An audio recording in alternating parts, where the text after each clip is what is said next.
There we go. Audio input captured. Looks like I should be coming smoothly. A few people in here already. Nice to see you.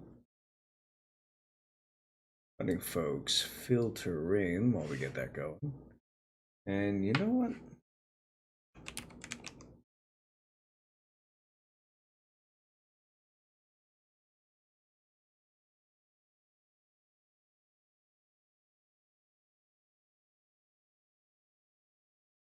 No, we're gonna save that for later. That's fine. How's everybody doing tonight?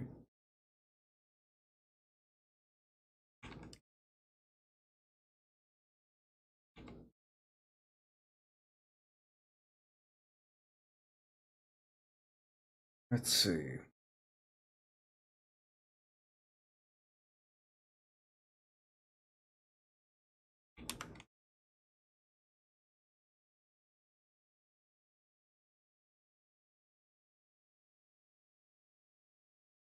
All right. I think we got mostly everybody.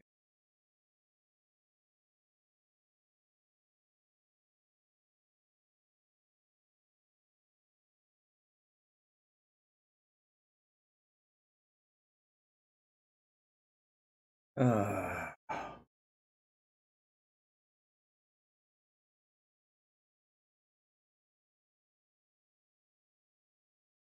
this is so weird.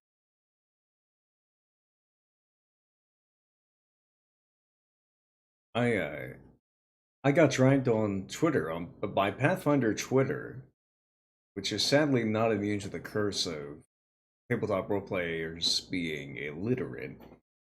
Because I had the beginning of a thread which said a thing that they thought was wrong, and then I clarified at the end of the thread, or not at the end of the thread. It was just like one sentence, one train of thought that I didn't want to fit in a single tweet. Because there's a character limit, and I have verified, so I can skip the character limit, but I don't like putting that little read more thing on.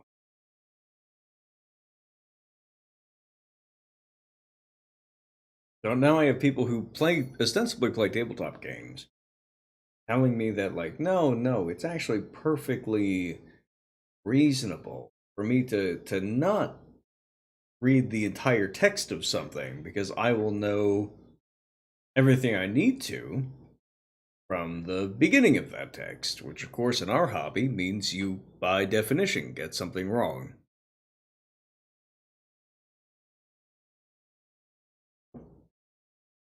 Hmm. But I don't know. I'm going to get to that later. Today we're discussing prep. There was a rather fantastic interview with John Mollison not too long ago. In fact, that's probably going to be our background music for today. For background info. I really enjoyed it.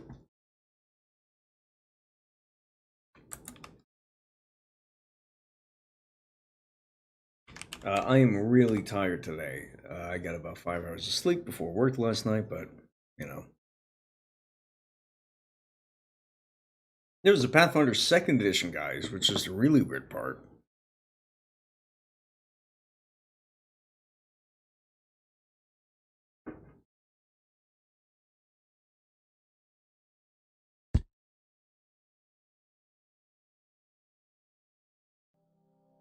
Let's see here.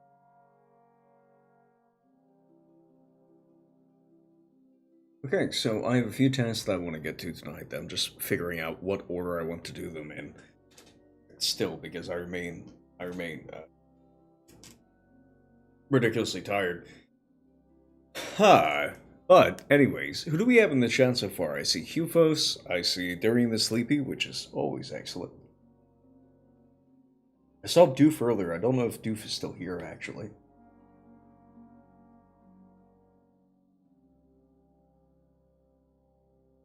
Anyways, what brings us here today is a Twitter thread, a Twitter argument on the subject of prep. I think this is a... Anyways.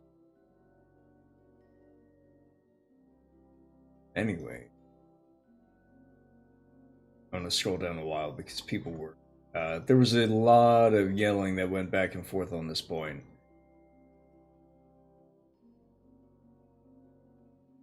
We're not talking about Don John. No, we're not talking about Don John. So maybe I'll bring it up. To be perfectly honest with you, it might be quite handy. Okay, so my buddy World of Wirth, Shadow over Sajenka, was running back and forth with some of the other Brosar guys earlier, and they got into a fight about prep because Sajenka doesn't really.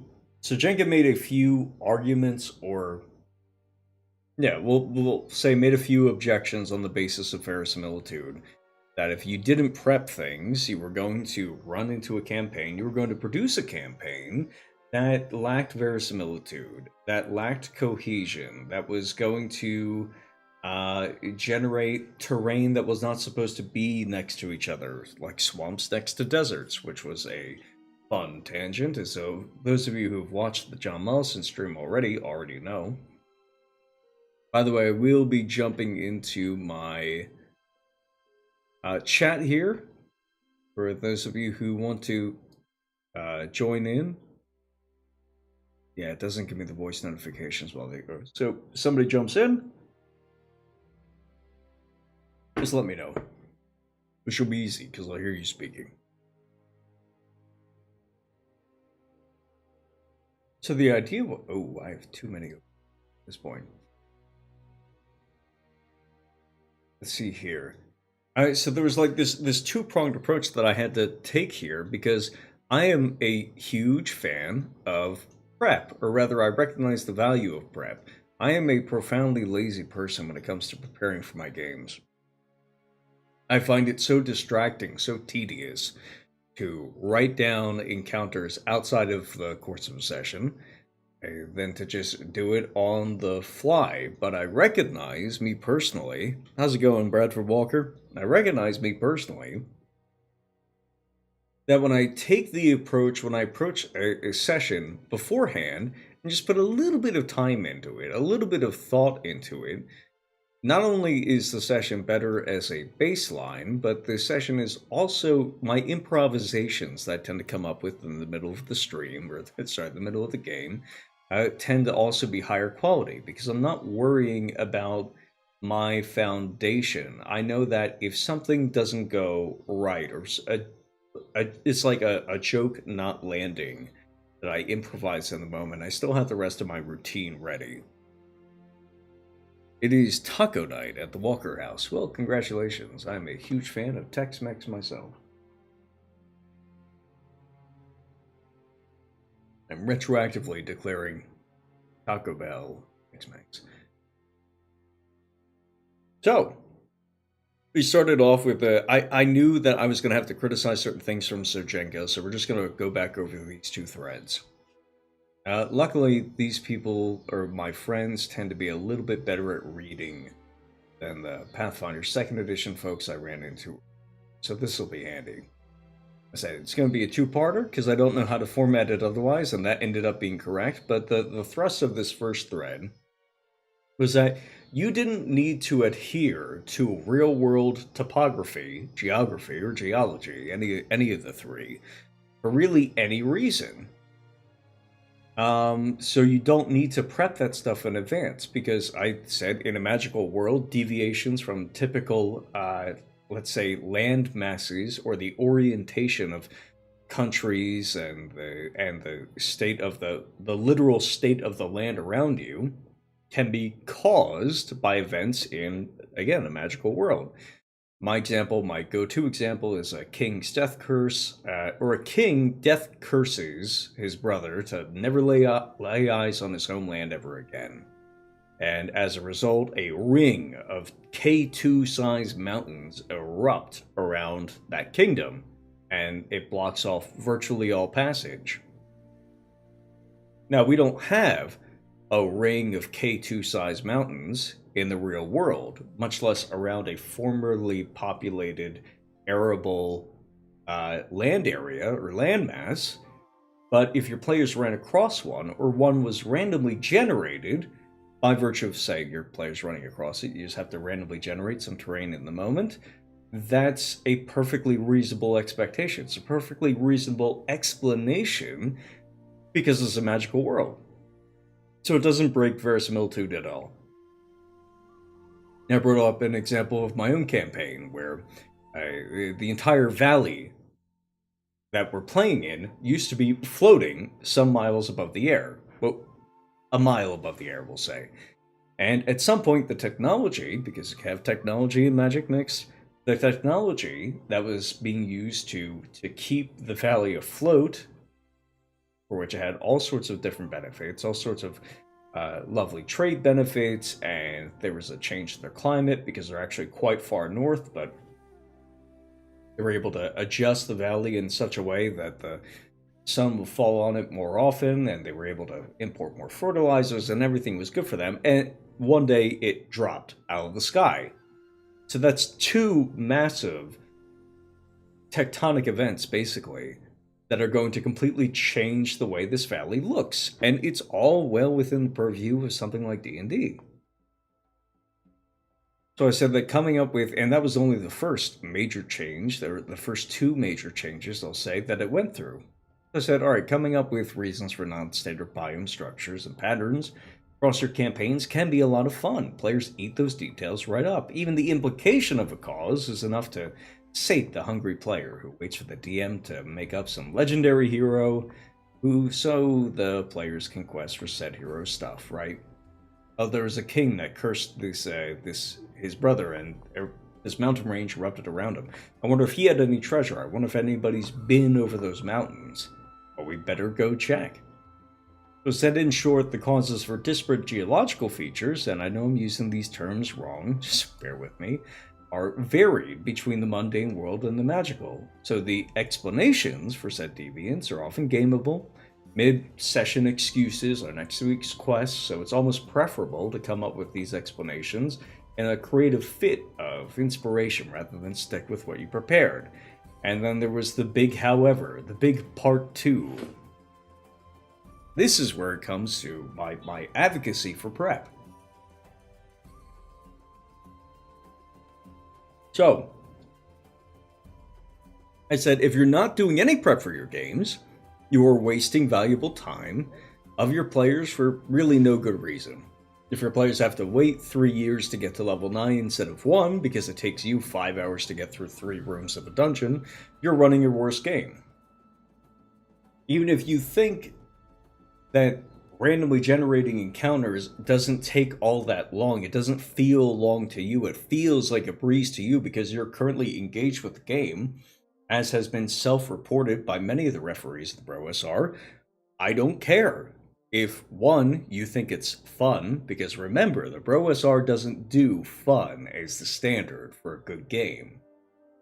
Fun is not our standard for what makes good gaming. Fun is at best, a byproduct of good gaming, but we're evaluating, for instance, whether or not we're engaged with all the conceits of the medium, whether or not we have the freedom that role-playing is supposed to offer in comparison to books, video games, movies, and all other forms of entertainment media.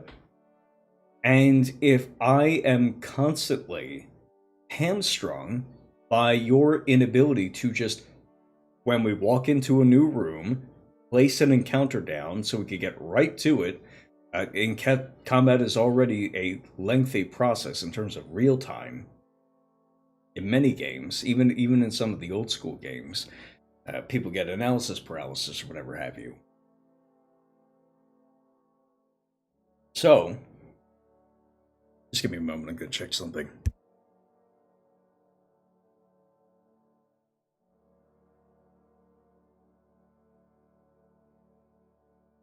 All right.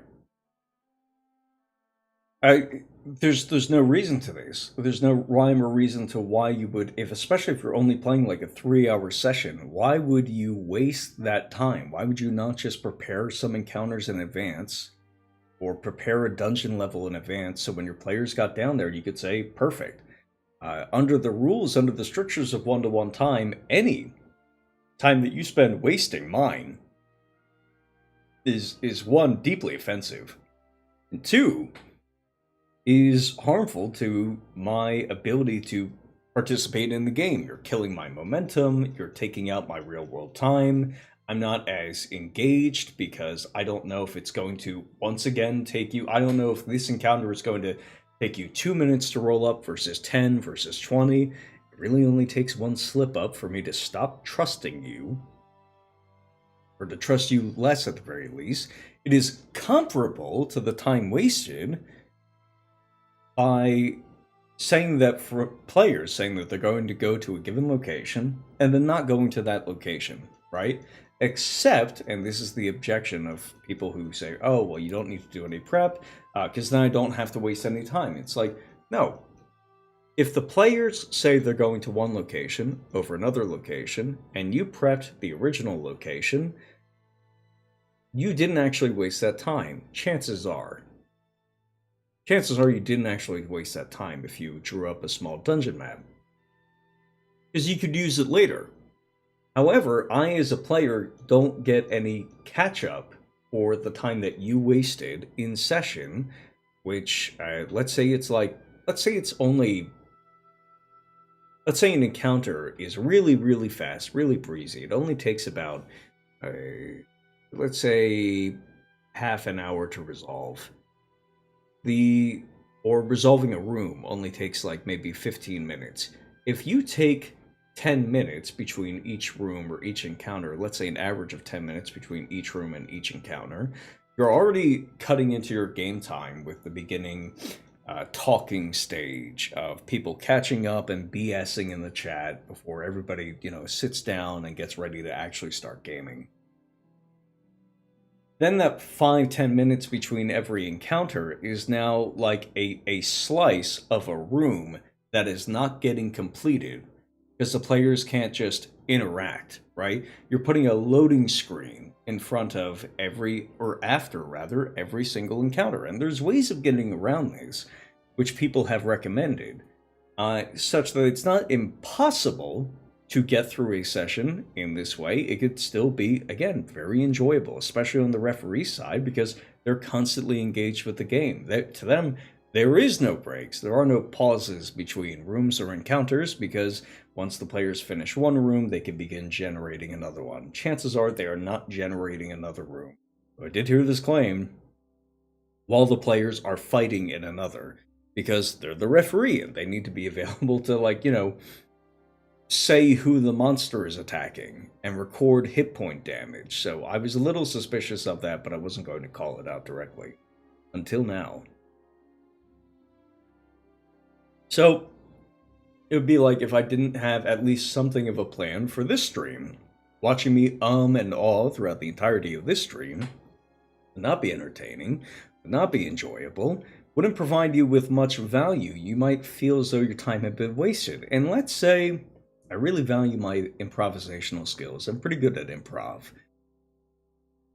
If I am so good at improv, how does prepping something beforehand, realistically, which I can reuse later, realistically hurt me? It can't. I could still reuse the content. I could use it somewhere else for a different player group, especially in the context of a grand campaign. We're up to, I don't know how many players are currently still around, but we've gone through about 75, 76 players in Shilma's Valley. So, players ignoring a particular quest for some period of time is not my biggest concern. I can always go back and reuse that. But what it does offer me is it gives me, the analogy I mentioned earlier, it gives me this baseline that I can use to improvise, fall back on later. And if the players do engage with that content, then I have a baseline or foundation from which I can better improvise. Because there's something I went on to explain was that there's certain elements common to all encounters. For instance, they're going to involve monsters. You already know that the encounters are going to involve monsters, so it's not difficult for you to roll that encounter in advance and say, okay, it's 6 orcs, they have 4 hit dice each, and maybe you roll those hit points at the table, maybe you don't, who knows, who cares. That's going to be common. That's a common element to all of your improvisations that have to do with ogres, right? There are ogres on the field.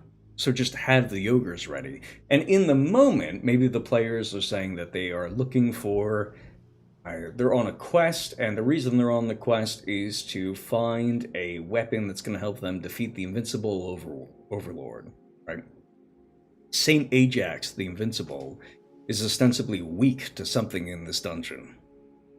So the players are going to quest to the dungeon, and along the way they meet some enemies. In the moment of this example that I'm coming up with, because I knew that there would be an example like this, so I didn't have to prep the improvisation. I just needed the base elements common to any improvisation that I would make. Here it's the ogres. I could say, oh, these ogres are wearing the livery or the armor of Saint Ajax, and maybe they have a commander with them. Or maybe recently, we're in Jeffro's campaign, and we're in Trilopolis. I shouldn't say Jeffro's campaign, I should say Trilopolis, because it transcends all DMs. It's Jeffro's campaign. And a bunch of other cool dudes, too. There was a Thark ship that crashed nearby. Or sorry, there was a battle with Tharks nearby. So maybe the ogres are hanging out. When they meet the players, they're hanging out in a crashed Thark skiff. Because I knew that one had crashed earlier. And that's an improvisation that, again, I can make up in the moment. But the elements that I could prepare, and those are things I really can't prepare in advance, right? I could try, but they're not going to be as authentic, and that's what the zero prep crowd is more worried about. They want to keep things authentic and creative and in that kind of flow state in which they feel they could DM best. Really what they're most engaged with at a given moment in time, which is completely sympathetic. I don't begrudge anybody for that instinct. However, in all these examples, the monsters were the same. Mostly. It was ogres. Okay? So just have a little card with, I don't know, the ogre's hit points on them. You don't have to go through the process of rolling them up.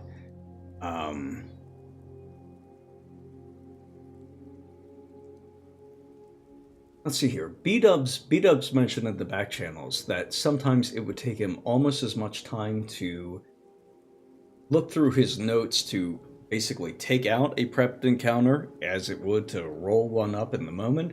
I was a little suspicious of that, but again, I understand a lot of these guys have been playing for 30 years or more. I'm not really concerned with advice that only works for people who have been playing for 30 years or more. I want to grow people. I want to develop people. I want to train people into learning how they can perform these tasks on the regular from day one. And that starts with, again, having a foundation, understanding that there are going to be certain elements common to every adventure. There are going to be encounters, there's going to be treasure, there's going to be traps and obstacles and puzzles of that sort. And they're mostly going to happen either inside of a town or inside of a dungeon. And that stuff you can get ready in advance at really no penalty. Especially when you're first starting out. Like if you're going to start out like, hey, we're going to play D&D, I have a dungeon ready. We're going to start off doing the dungeon and then I'm going to turn you guys loose. We're in the tutorial stage. That tutorial is not just for the players, it's also for you. It's also for speaking to you, the referee.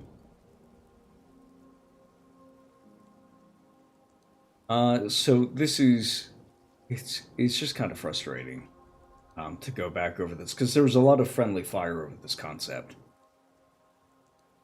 From people who I think should not have been throwing friendly fire out on this concept. If your players are clearing 2 rooms in a 3-hour session, and it's partially because encounters are not being deployed when they move to another room, or orders are not being handled, or orders are not being acknowledged the moment they're given, I think there's a problem. I do not think you should be throwing stones in that glass house. That's not a good idea.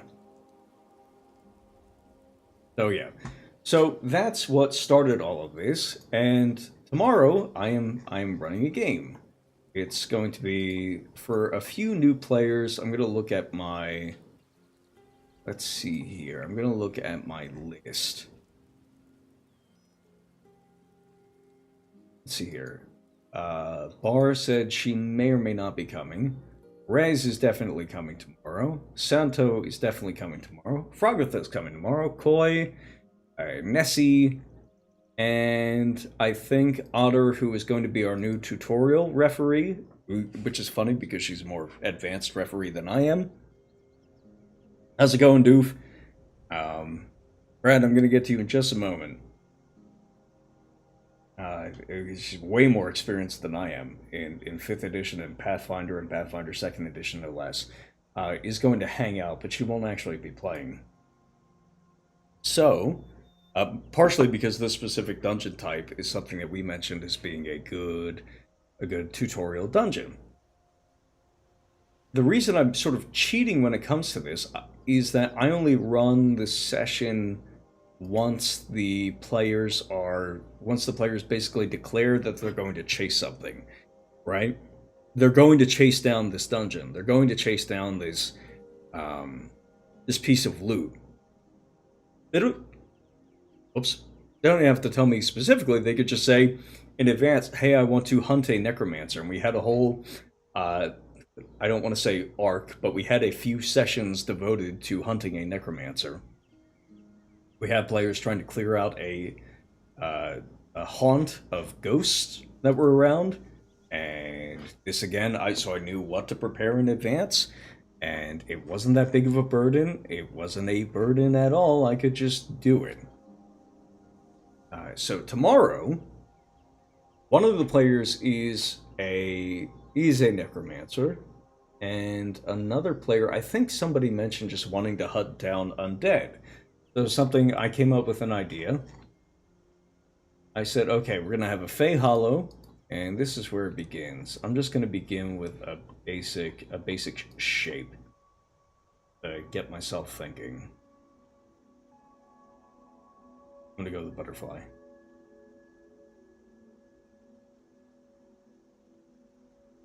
Just to get myself thinking where to go with the butterfly. Maybe this goes, we're gonna enter from the top here. I thought of a Fey Hollow that had a mummy inside.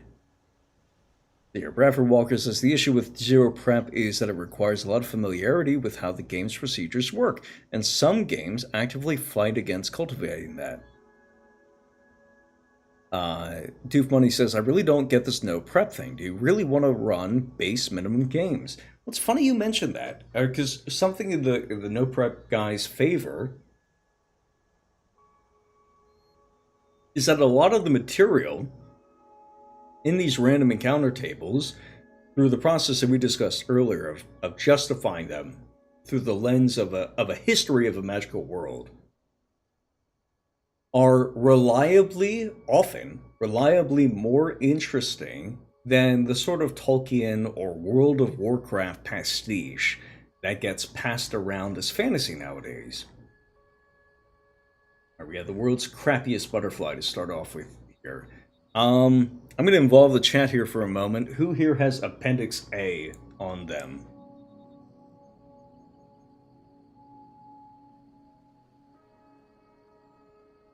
Somebody give me a roll on Appendix A.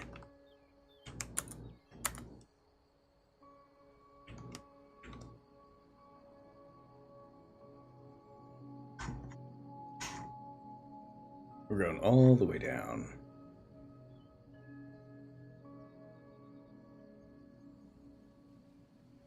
There's a miscellaneous weapon. Oh, interesting. What do we got here?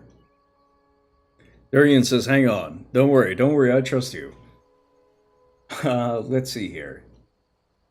So I think our entrance is going to be from the top. Something I decided on was I wanted to have a... You know how mummies live in pyramids, right? I didn't want to... I think one of the players suggested that they wanted to fight a lich. I said a lich might be a little bit hard to swing for one person in their second session and 3 other people in the first session. And then maybe a little bit of support staff. So I don't know if that's a great idea.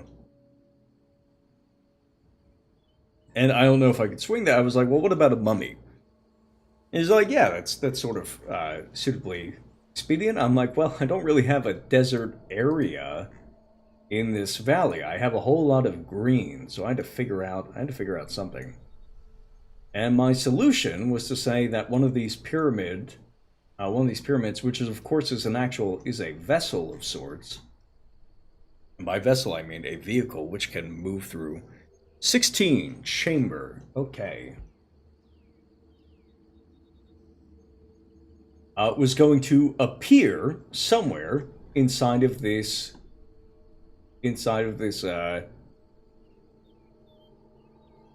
inside of this dungeon because it was looking for something. I don't know, or maybe by accident. I didn't actually know at the time. But I said, all right, we're going to have a Fey Hollow, and inside of it is going to be a mummy, and the mummy is not happy with the Fey inside the Fey Hollow, and the Fey inside the Fey Hollow are definitely not happy with the mummy, so we have two factions of potential conflict here, and the players can, at the very least, and the players can start engaging with them.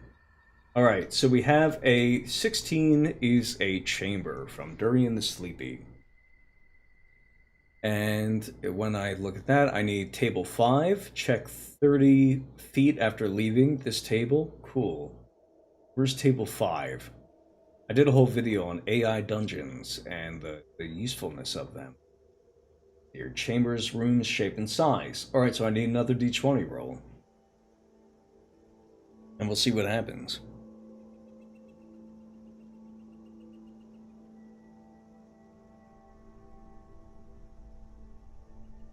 Perfect. In the meantime, I'm going to look for pyramid. Oh, I'm surprised that's in there. Neat. So we're just gonna dump a pyramid in here because we can, and this will be, let's see here, how many? This whole map is 100 by 100 squares across. This looks to be. It looks to be about 20 or 30 across. It looks like, yeah, about 20, about a quarter. It's about like literally a quarter of the size. So it's like probably, yeah, it's like 23, 24. It almost looks like. So plenty of room for a dungeon inside of this thing. I'm going to rotate it because we're not. Listen, we're doing something special here. Wait, no, first I'm going to stretch it. And wait, no, that doesn't work.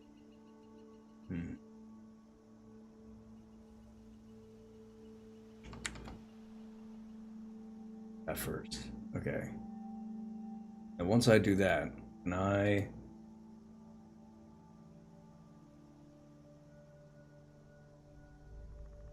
stretch it in a special way. No, it doesn't really look like it. That's okay. That's all right. We'll figure it out. Okay, so during the sleep, he says 2, so it's a 2 by 20 square. Sorry, it's a 20 by 20 square. So we're just gonna shrink this down. Let's see here. Squares are 5 feet apiece. 5th edition. First, you have a tiny hallway there.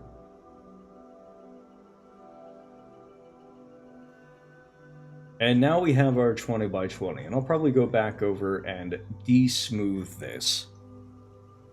I think as far as Appendix A goes now, because again, we've done what? We've done 2 rolls so far for generating our dungeon.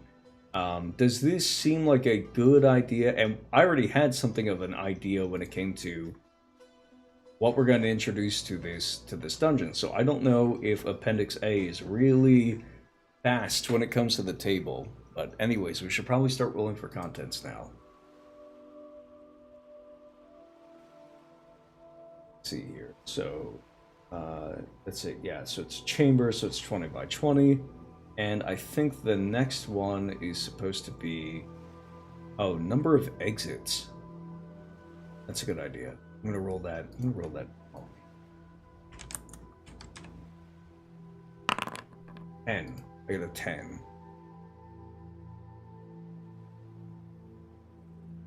Oh, that's interesting. The very first thing I rolled here is, let's see here, 10 through 12 is up to 1,200 square feet. Is 0 for a number of exits, with an asterisk there that says check once per 10 feet for secret doors. Interesting. This is actually the second time I've done an Appendix A dungeon on stream.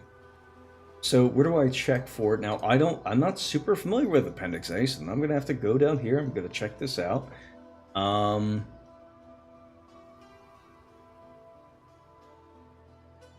Where do I check for number of secret doors?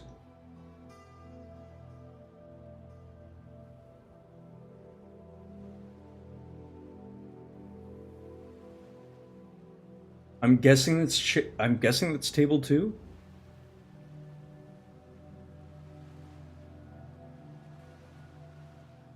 No, that doesn't work.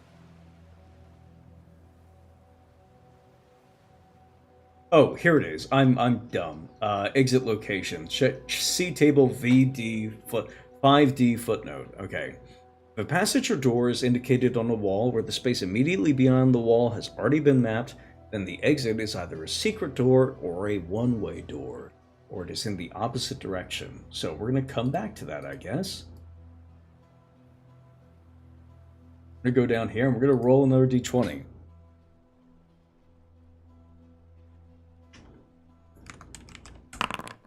I also did not roll for room contents, but maybe I'll do that. Maybe I'll do that a little later. I have a 5. What is a 5? Adjust YouTube.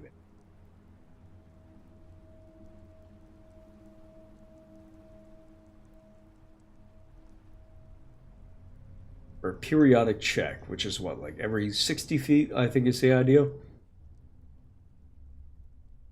A 5 is a door. Okay, so we have our first door in the dungeon. I'm going to use a simple token to indicate that there's going to be a door here.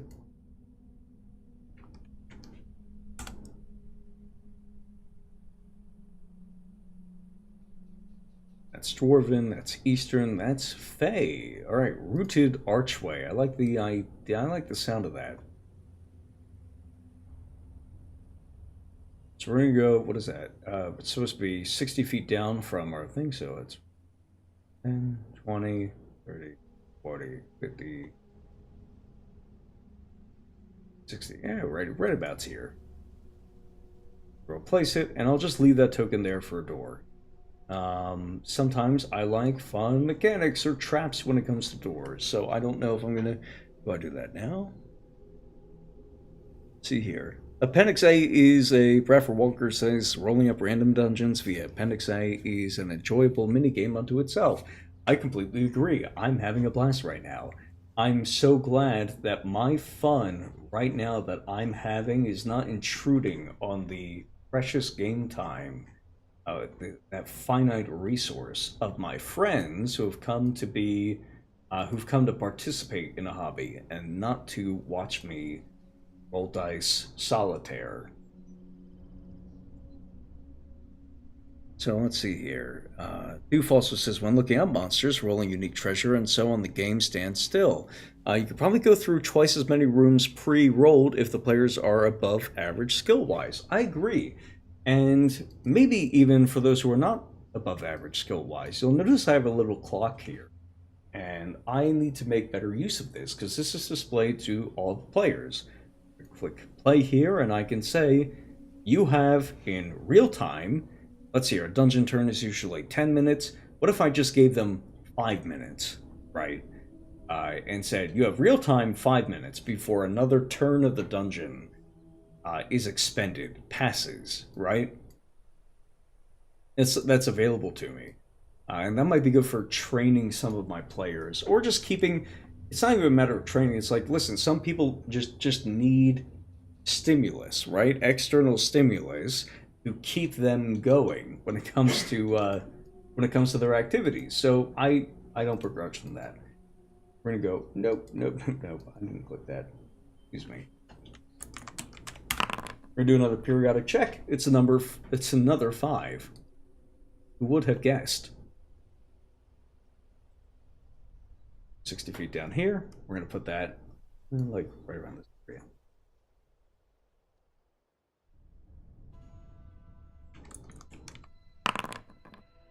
And we have a 7. What's a 7 get me? A side passage. That's fun. Check again in 30 feet, this table. Cool, cool, cool, cool. I already have like the base sort of butterfly structure down already.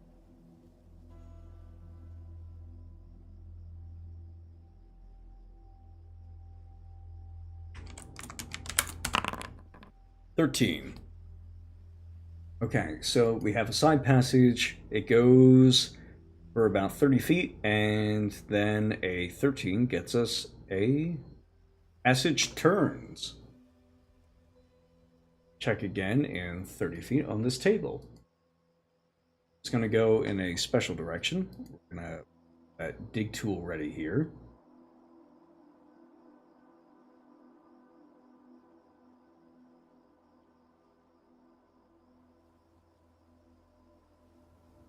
Go right about there, and then the passage is going to turn.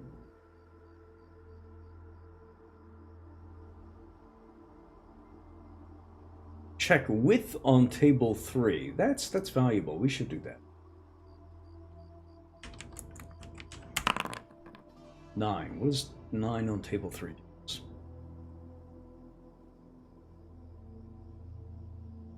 Oh, it's 3A. Okay. 9 is just a simple 10-foot hallway. A humble 10-foot hallway. And it's going to turn. So we have an initial, like, diagonal structure here. We're going to go...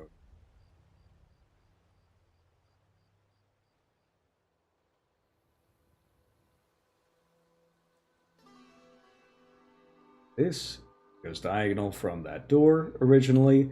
And then we'll say it goes, we'll just say it goes up.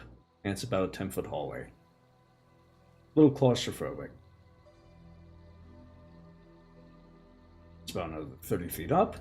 And that's going to provide us with what? I think I have to just roll on the table again to see where that door leads. How's it going, Brian? Let's see here. I've had the player do the random rolls in a campaign I've run where I've had to resort to rolling on those tables during play. It actually works to get them interested much of the time. You know what? That's a point in favor of the that's a point in favor of the no prep guys. It is fun to involve the players like that, and you do want to preserve a space for them to do that.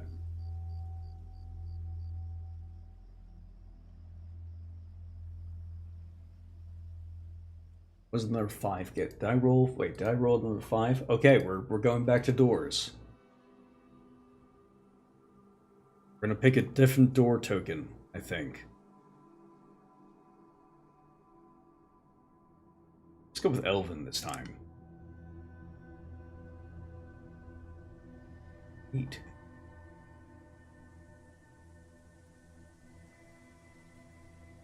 Also going to slightly diminish the of these, make it keep track of. How's it going, Brian? Let's see here. So, what's going to lie behind this door? Durian, do you want to roll for what's behind that door? I'm gonna roll for room contents for just a moment. Or anyone, frankly. I'm not going to begrudge anybody for rolling room content.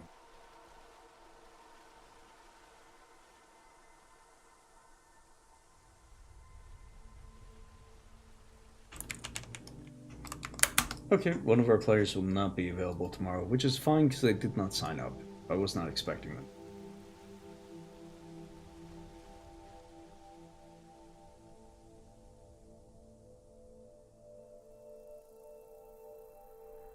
Oh, chamber room contents. This is... Okay, so I have to do... There's a really big chance of the room just straight up being empty. 2, I'm pretty sure the room is empty. Yep, 1 through 12. It's empty. So this one, I'm going to go back here, and I'm just going to mark this as... Oh, what's the best way to mark Not the brush layer. Not the brush layer. Note. Oh, there's a note tool. That's handy.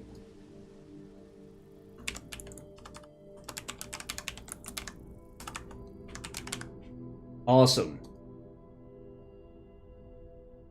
Why are you... Go over this way. I don't know why you started moving. Stay. Okay. Once you get used to the tables and their use, many of these checks could be grouped together. It's funny you mention that, because I think in my first AI Dungeons video, what I recommended was... What I recommended was you could take Midjourney, and you could feed it certain parameters like top-down Dungeons and Dragons map. Or you could give it a phrase like Hole to the Underdark, top-down. Bay Hollow, top-down. Massive Tree map, top-down. Right? With certain modifiers like D&D on them. And that would usually get you something good. And you would just take that map. You would draw rooms based off whether or not the map actually gave you something that looked like a room. You would develop the walls of that particular map. And then for the second layer, you would follow Appendix A normally. But the thing you would do is you would generate, using Appendix A, all of the room contents for every room that you put on that first like AI generated layer of the visual map. And then once you got down to the second layer, you would record A1, A2, A3, and the contents of all those rooms. And there's actually I think still on my website. If I go to AsherCreativity.com/handouts, I think it's on. I'm gonna drop this in the chat in just a moment. It's still there. AI Dungeon template. Perfect.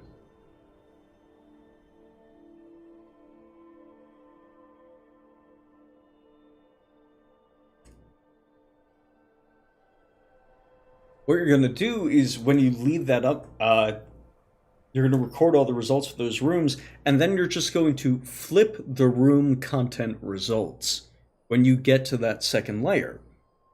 And the players aren't going to notice, and you've just saved yourself. You've literally just cut your workload for every single layer in half.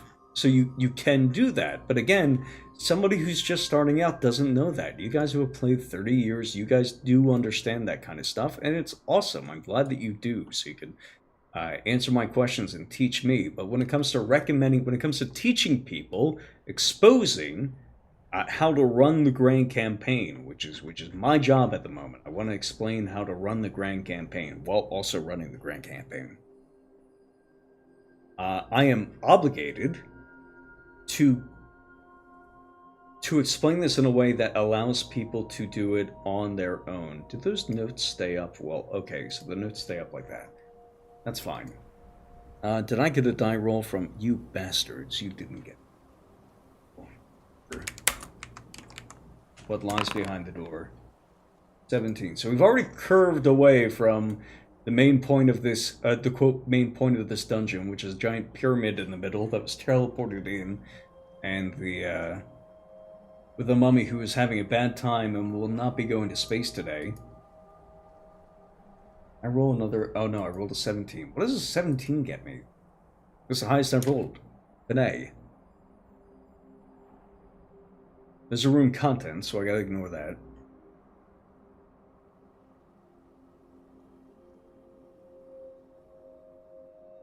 Okay, so once we get a door, space beyond the door is so I guess realistically that's what I'm checking. Huh.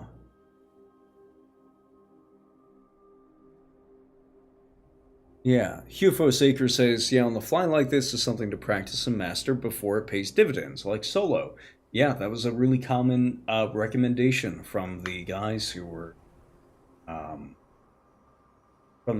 talking about this.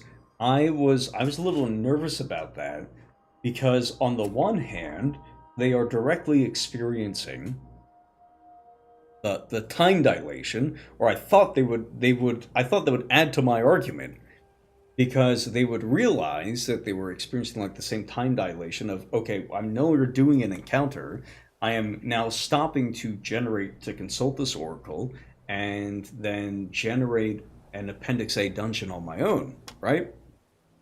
And then my correctness would be obvious because they would see how long that took. But the problem is, this what I'm doing right here is really, really fun. So it wouldn't hamper their enjoyment at all, and they would, in fact, it would go against my argument, and they would only think more of how much fun they were having when they were building an Appendix A dungeon, because it's so much fun. Okay, so we have a room. Apparently, a room is supposed to be here. And on a result of 13 through 20, it's supposed to be directly ahead. I need to export. I have on Foundry, on my desktop app, I have a list of Foundry tables that do this automatically, which is a lot of fun. It's a lot of fun. So notice how like the die has a result for, there are two different kinds of results depending on what the die lands on, and they're not in the same ranges. I can actually do that in Foundry such that if a result covers, take an example here, 1 to 6 left, and this other result covers 1 to 4, and this one covers 1 to 5, I can just, if I roll the die and I get a 6, I know it's going to record this one and this one, so I could get multiple table results off of a single die roll, and they don't have to be the same kind of numeric ranges, which is why I should really put that in my Foundry server rather than what's currently going. Okay, so we have a room straight ahead, so we're going to table 5. Table 5. Table 5. Can I count? Day of making fun of people for not being able to read. 11. What does 11 get us? Rectangular 20 by 30. A room shaper size is also rectangular 20 by 30. We're going to go to our foreground tool. Let's go over here, and in fact, we'll just push it over a little bit.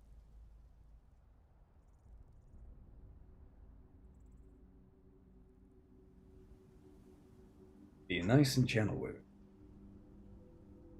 So now I just have to do room contents. Lutheran says, I think that's what you said. Lutherian? Something like that. Because I used to play so much solo D&D with these charts when I was itty bitty. Yeah, no, like this is a ton of fun. It is a game unto itself, and it's fun when played on your own. And it's fun when your players get to enjoy the fruits of this particular minigame that you get to do on your own. So I think it's quite reasonable to say, not just to maximize the player's enjoyment and time, which is your obligation, at the very least their time, right? You are not allowed to waste the player's time. They will do enough of that on their own. You don't need to be intentionally killing any instinct that might spontaneously erupt towards good play. The SimCity story, yes. You also owe it to yourself to be able to enjoy this at your own pace and at your own leisure and hang out. Like when I'm doing this here, coming up with a theme for this, which is that it's going to be inspired by like a butterfly themed fae or a moth themed fae. And this moth theme, whatever minor lord rules over this dungeon, is really not happy about intruders of any variety, is probably going to attack a lot of people on sight, but is especially not happy about this mysterious pyramid that has erupted into her domain spontaneously. I can start developing themes, like what does the mummy want? I might be able to come up with a good answer to that question mid-session. But just in case I can't, right? Or just in case I want to give myself a leg up, I might start thinking of that answer now. Right, I might start writing that out. Let's see here. Color. I'm going to try... Is there a cooler color we can make this? Maybe. Diminish the saturation there. Give it a little bit of like, yeah, I kind of like that like eldritch hue.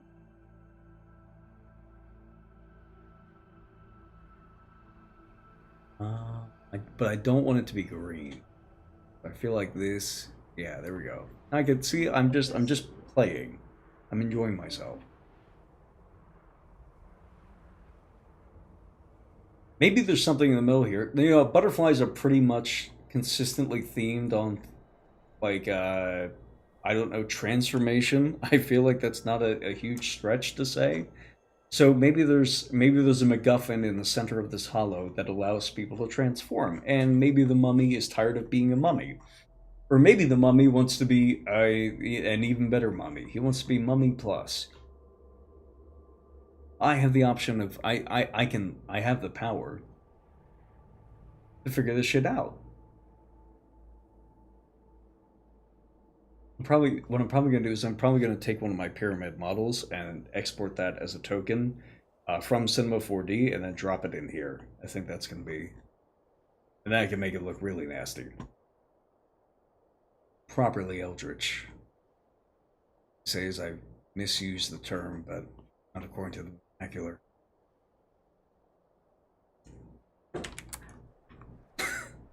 Are you okay over there? Yeah? Alright, so we have another d20. So that's for room contents. This room is empty, so we're going to check for exits. We have an 8. What does an 8 give us?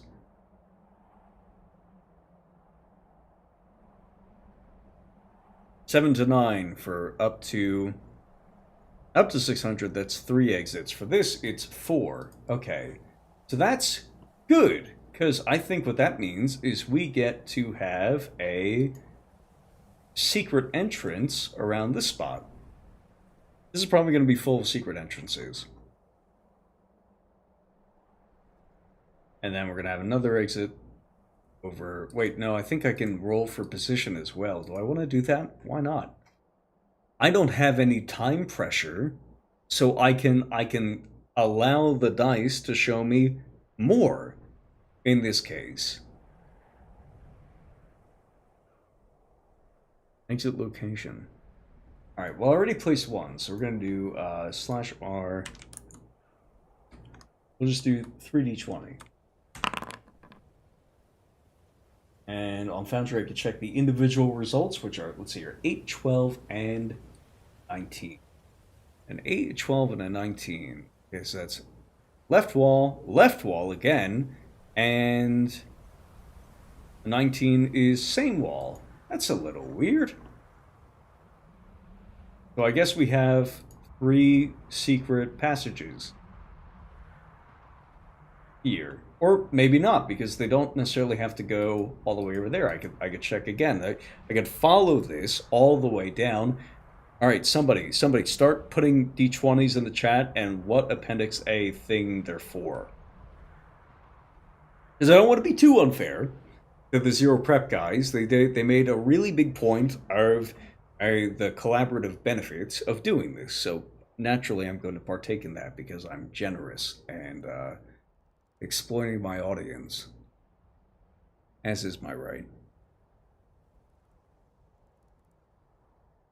Uh-oh.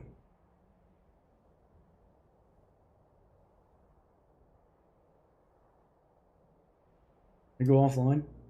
Nope. One of my computers did, but not this one, so I'm not terribly worried about it.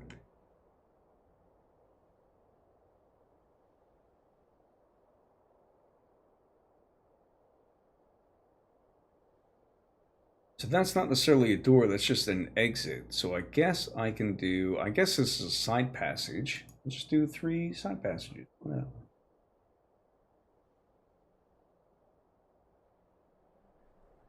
Lost for a second. Okay, so am I back? I think I'm back.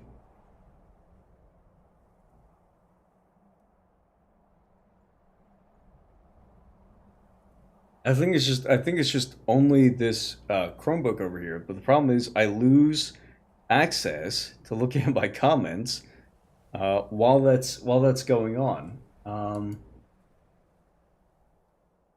Oh, actually, I can see it on my.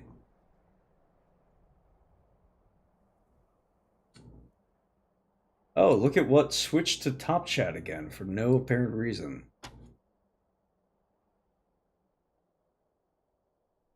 See you now. Okay.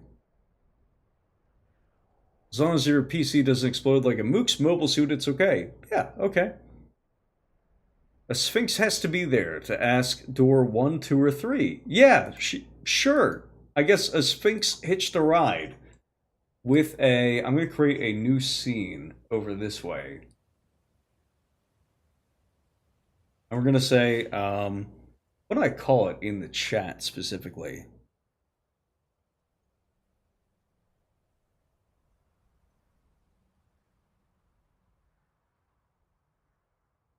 The Hollow of Luf Plain. I bit my tongue, so I'm not going to try to properly pronounce that.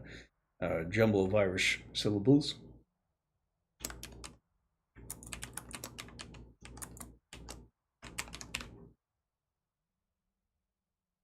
And we'll just put it in dungeons for the moment. We'll just put that in dungeons for the moment. Save changes. I'm not too worried. I'm actually not going to worry about attaching this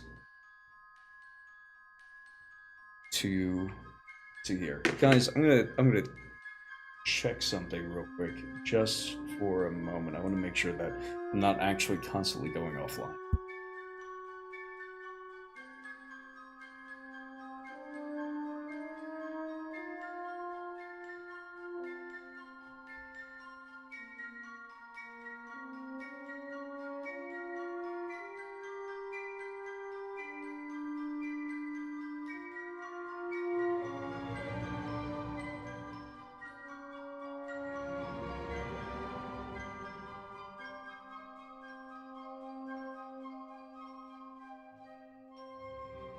Okay, I think we're good. I just had to make sure.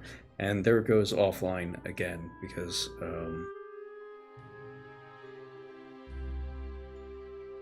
it's literally just my literally just my Chromebook acting up. So I'm not gonna be able to look at comments for a couple of minutes, but that will be okay. Fine. They're 18 rectangular, 20 by 80. Okay, 20 by 80. What does that get us?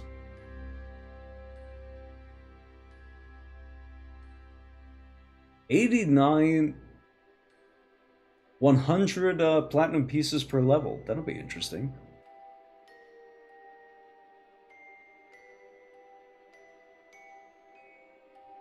What did I come here for? Oh, that's right. So I'm gonna take a brief deviation just to get plutonium import ready.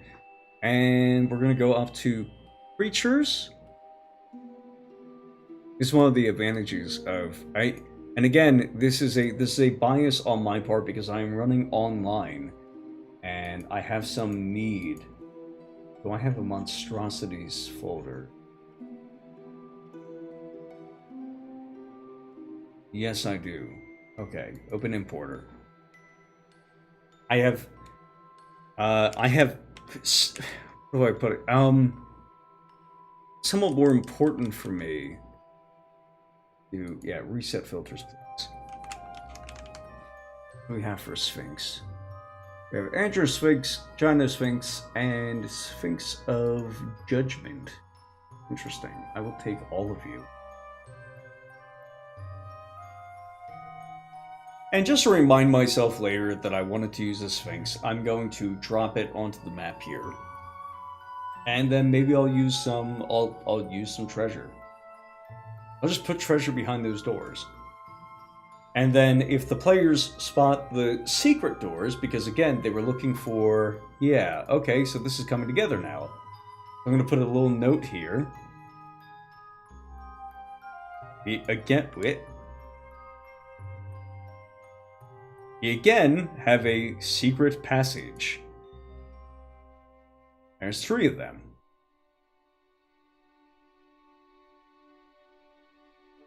Now, originally I rolled nothing for room contents. I'm not going to follow that. Because the dice have given me multiple different oracular visions here. One of which is more interesting to me than the others. And this is intended specifically, Appendix A specifically is intended to be an aid. So what I'm going to say is I'm going to put this in my notes here so I can... excellent.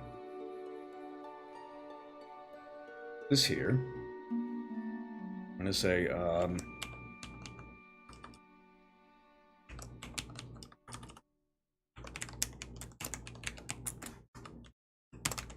we'll say 3 doors and Sphinx. Why is it doing that? Okay. And my plan is, in this room, there is a Sphinx. However, there are also 3 secret doors on this side. So if the players happen to find a secret door, yeah, okay, so there's going to be a Sphinx in this door, or in this room, it's going to ask them a riddle, or maybe it'll ask them to choose from doors 1 through 3. Maybe it'll have some Price is Right rules or something like that, I don't know. But it will ask them to choose a door. Behind each of these doors is a secret passage that has some loot in it. But the players, pretty much immediately on walking in, if they decide to start looking for secret rooms over here, are going to, if they find one of these, they will find some loot. And they will not be obligated to go through the door ahead of them, actually. Alright, there we go. Now I can see comments again.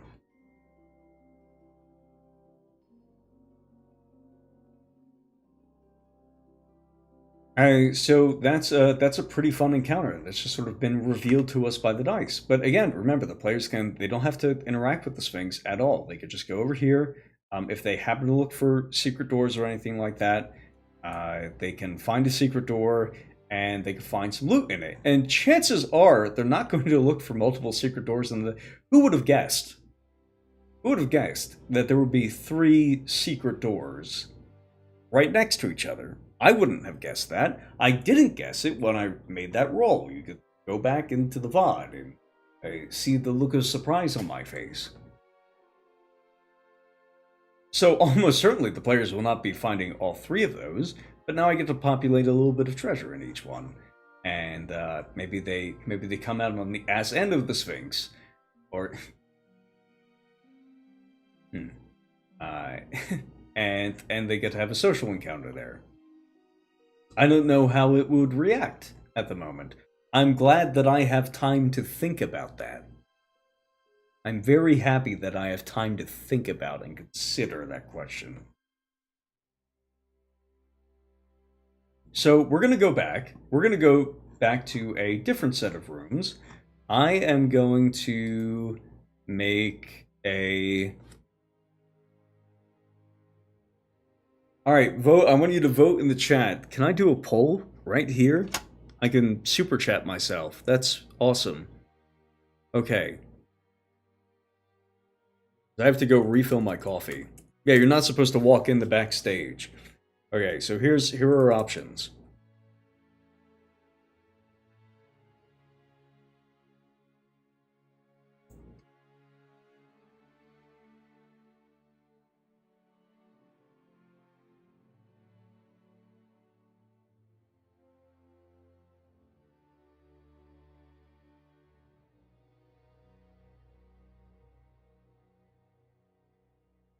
Okay, so we could either we could start generating an Appendix A dungeon inside this pyramid here, which is going to be separate from this, or we can start going along the left wing. I'm going to go refill my coffee and leave you with the delightful soundtrack of Kingdoms of Amalur.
I used to have a proper waiting screen for this kind of stuff. Let's see here. Wish I wasn't dropping 41. 2 hellhounds. That'll be interesting. Maybe they were summoned.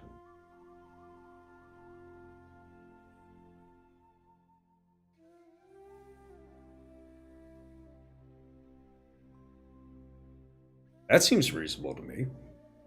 Here, I have some fire-based. I have some fire-based outsiders. In a dungeon full of plants. Did you do that? I might do that. That's hot. Okay, what were the results of the poll? Pyramid. 83%. Perfect. Now we're gonna zoom way in. And we're gonna start off with what do we do here?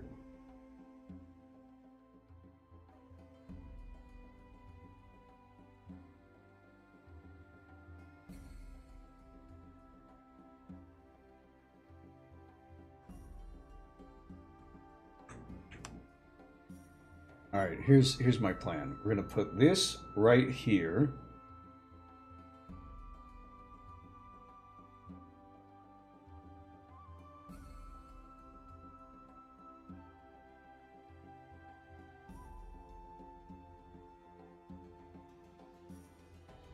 We're gonna hide it.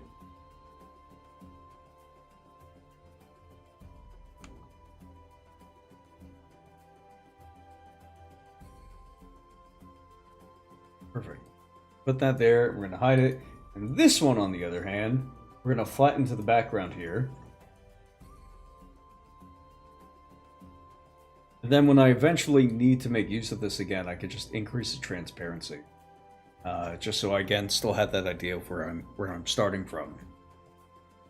This is also something of an incarnate tutorial, though it's really not intended to be. But I want to make sure that this appears. So we're going to start off with a... Let's start off with a 3x3 space that's 15 by 15 feet, and that'll be in the center.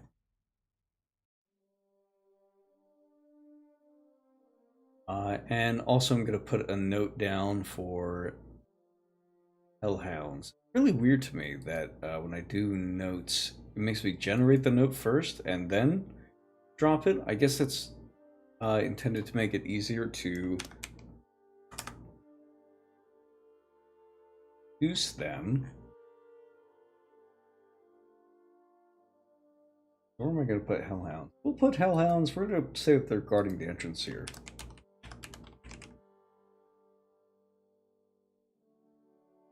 Cool.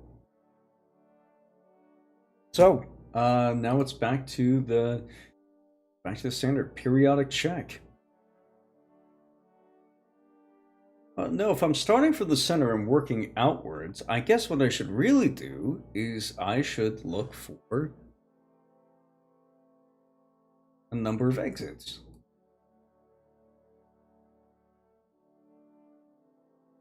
Maybe. Maybe that's a good idea.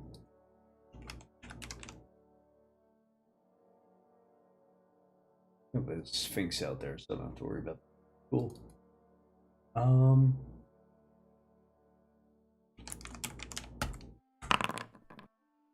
2. What does 2 mean?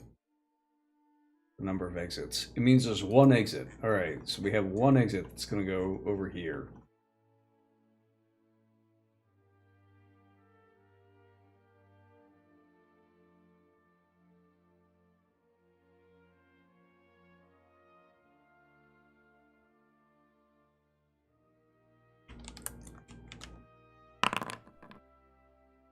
Alright, what do we got for 17? This is 17 for periodic check. Stairs! Okay. So I guess this is some kind of, like, command. It's here. Obviously, they need to be on opposing limestone blocks next to the entrance. No, because this is a Fey Hollow. Those hellhounds don't belong here, so they're gonna have to... maybe they're guarding the entrance to the Oh, you mean the entrance? Maybe the entrance to the pyramid. Yeah, yeah, okay. So apparently, if this is our like center deal here, I think that this is like a kind of command center for the pyramid vessel. Because the first thing that we rolled was stairs.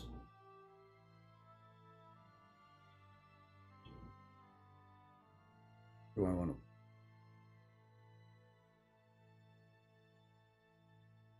How do I want to? We're gonna go. I'm just gonna look upstairs. Yep, that's fine.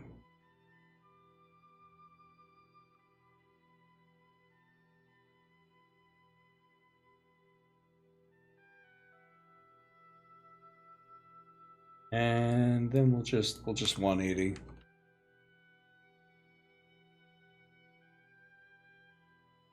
And place it just like that. It's fine.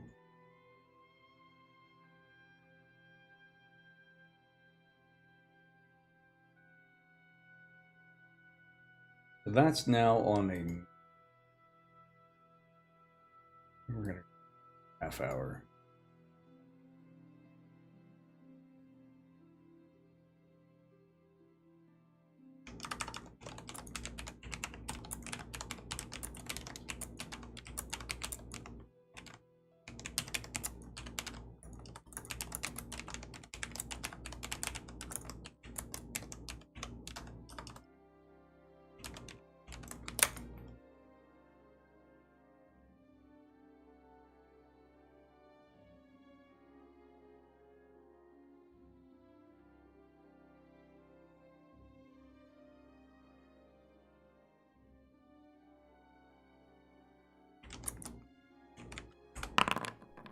And a 1. What is a 1 for content? Continue straight. I guess we go further down. I'm going to introduce a little landing here.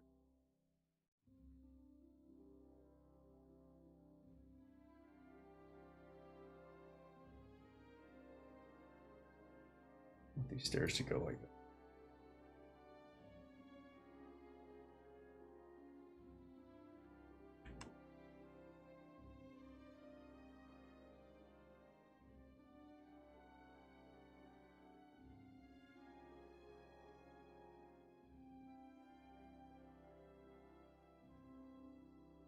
Ooh, and these can be my blocks for rooms.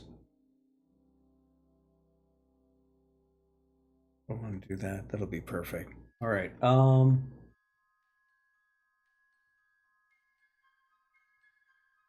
that out.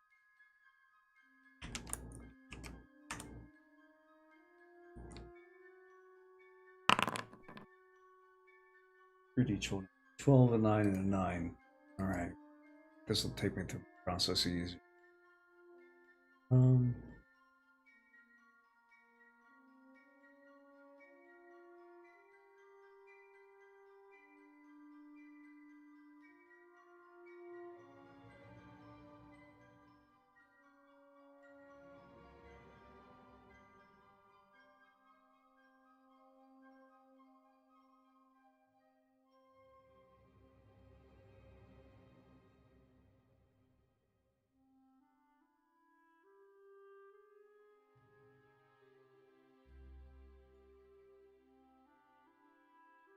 All right, we're gonna start off with content here. Room contents, empty again. Ugh, damn it.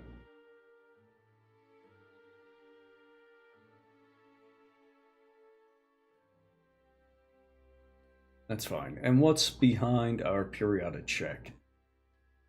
We had a 9 and a 9 after that. So that's a side passage, right? So what's the side passage do here? Go to 9. Left curve 45 degrees ahead.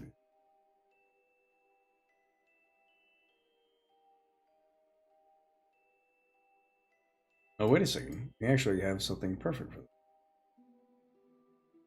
That's at 90 degrees all the way around. So I guess this is the closest we're 45 degrees.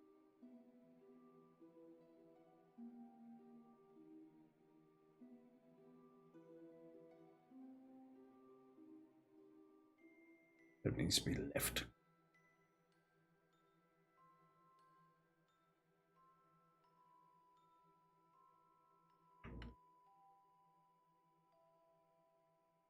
It's about 45 degrees, yeah. Alright, so what do we get after that?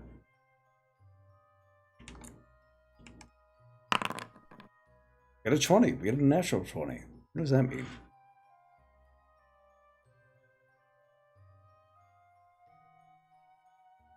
It's still much too hot.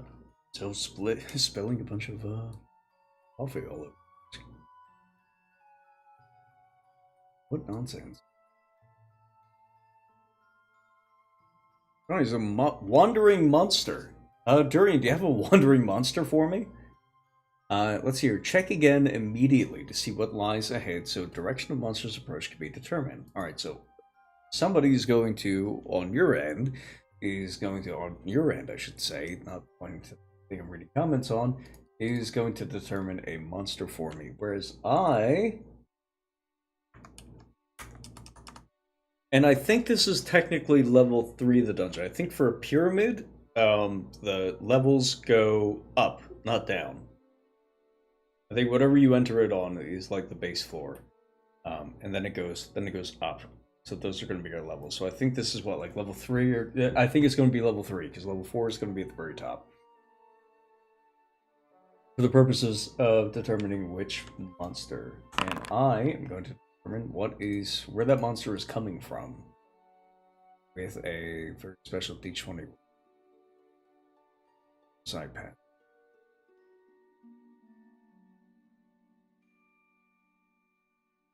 Okay.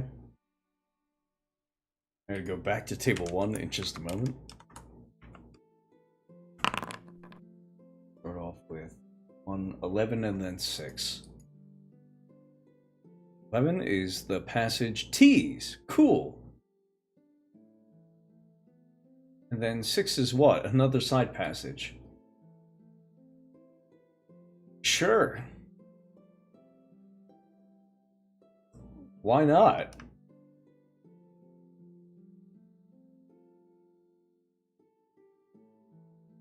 There goes like this, and then it goes like this.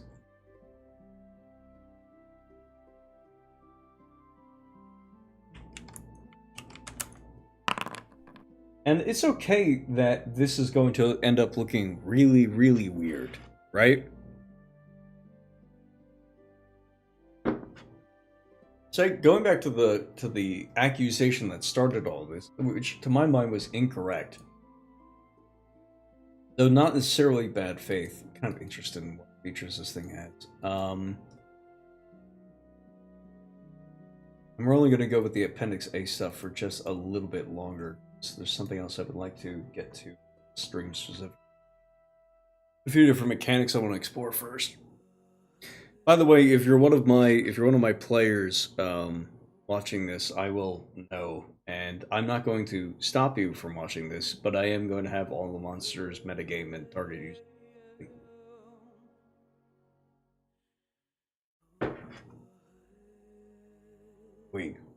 So the start of this, all of this, was the original claim, the original accusation that, like, no, you can't have you can't have a swamp next to a desert. Cannot have a desert next to a swamp. And it turns out, very interestingly, as everybody has pointed out a million times, the John Mollison interview I posted with Roland Bones, pointing this out as well. Everybody has now harped on this, I think rightly, is that you can, in fact, have a desert next to a swamp. And we only found that out because somebody suggested that you couldn't. Or that it wouldn't make sense. So let's take our dungeon structure that we have right here. We have like this weird curve that's only teeing in one direction and not the other, and we have a landing here. We have a very tiny room at the top. Does that make sense for a dungeon to look like that? Well, it already kind of makes sense for dungeons to look weird because they're dungeons. They're places of chaos. They're not natural. They're places of chaos. This seed embedding itself into material reality. Inhabited by plenty of nasty things. And nasty critters. which unfortunately have treasure and power to bargain with and offer on account of their, short lives, provided they meet some adventurers. Hmm. So,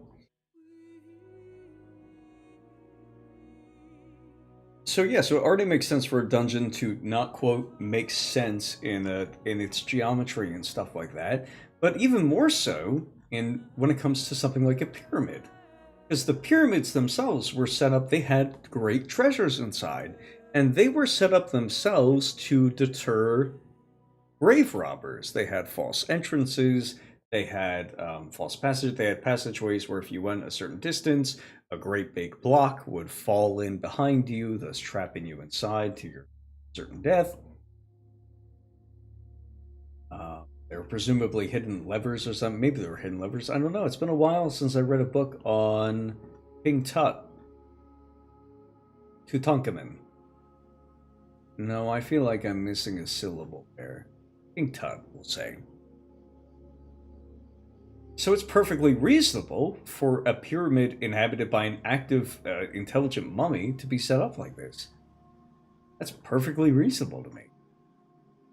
And you would find that if somebody asked that question, it would be like, why is a pyramid of all things this very, very clean geometric shape on the outside, so disordered within? You guys could look around and say, well, I wonder what Google has to say about that, or I wonder what ChatGPT has to say about that. And it would say, hey, by the way, the interiors in real life of these awesome geometric structures were very confusing and were intentionally developed as such to deter grave robbers, which guess what your players are.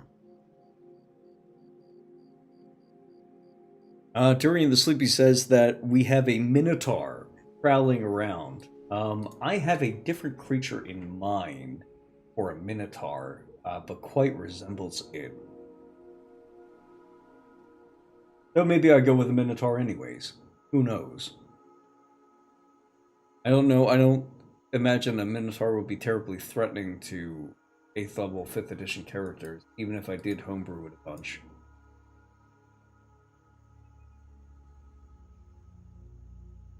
But just in case, I will mark this down with a note that tells me there's a minotaur here.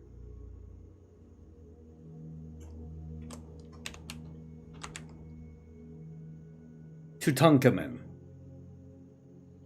Awesome. I was close. I am impressed with myself for being that close after some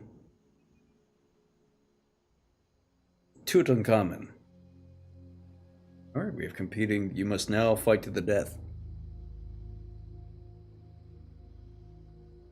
We have competing pronunciations.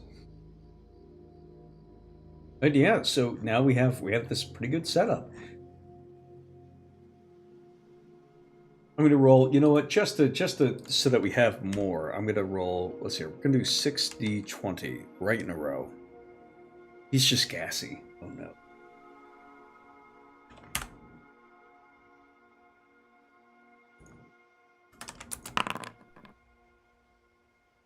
Just so I can add, so I can populate this a little bit more.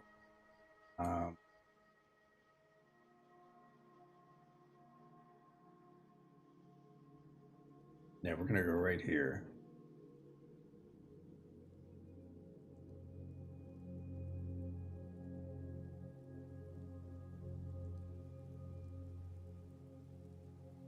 I'm gonna start off with the periodic check.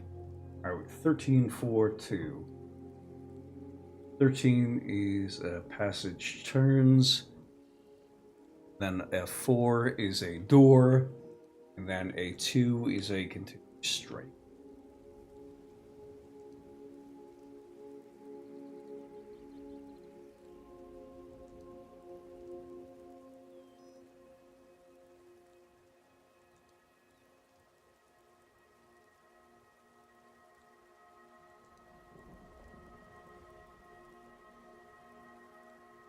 We're just gonna have this one. We're just gonna have this one go.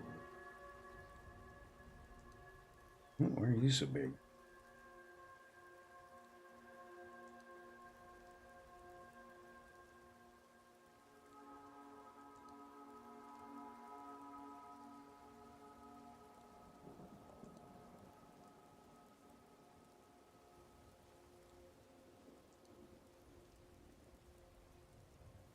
Move you along this way, and then we're gonna have it curve. I think we're gonna have it curve back.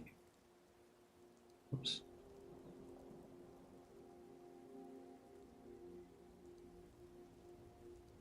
It's going to go under as a result. What do we have? 15, 19, 15. So we're going to use those for room contents.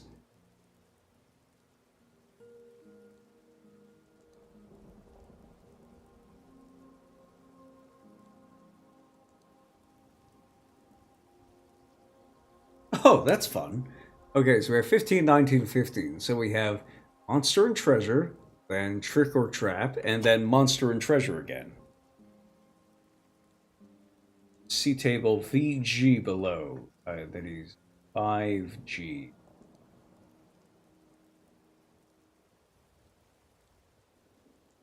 Or 5G.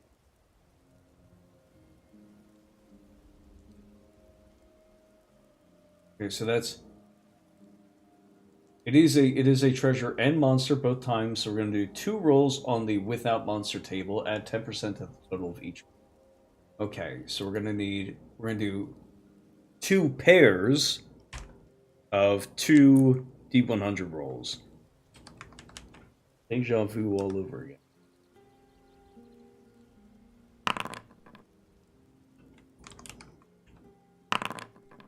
So I have a 6 and a 55.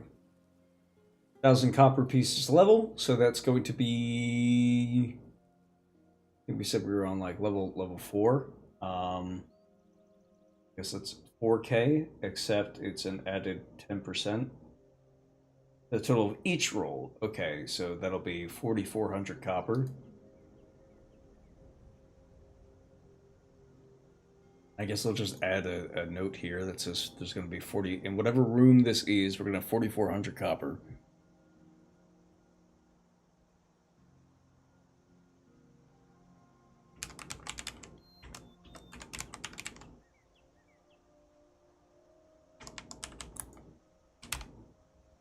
And then 55 was 750 electrum pieces per level. So that's going to be 3,000. It'll be 30. Yes, it'll be 3,300 electrum pieces.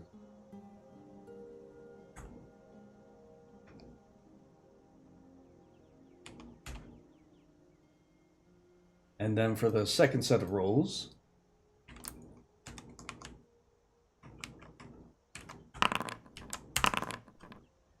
we have 28 and 29. Does that get it? Silver pieces per level, so that's going to be 8,800.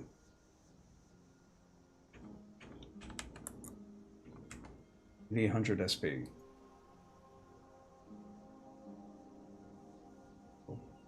There. And then I need a monster for both of those. While I do the trick or trap section, which is quite interesting to me. Where are you? Where's my trick or trap? This is so much. This is one of my favorite tables ever.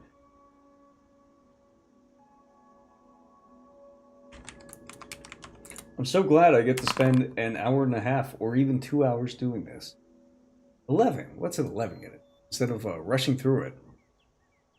Here, as 9 above, but room descends 2 to 5 levels, 1 upon entering and 1 additional level every time an unsuccessful attempt at door. Okay, interesting. Okay, so 9 is a 20 by 20 elevator room. Party has entered door directly ahead and is in room.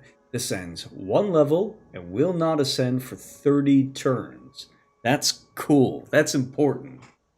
Okay, so you could go down, but you can't go up. Or more importantly, because the players are probably entering this at the base level, what that means is when they enter, when they first take this elevator, they could get it. Yeah, when they first take this elevator, right on the bottom here, let's say it's at its base, right? Or let's say it's at the layer that it goes down to a max. Okay, when they first enter, they're able to call it down. or it's just ready for them. They can raise it and they can go up one level.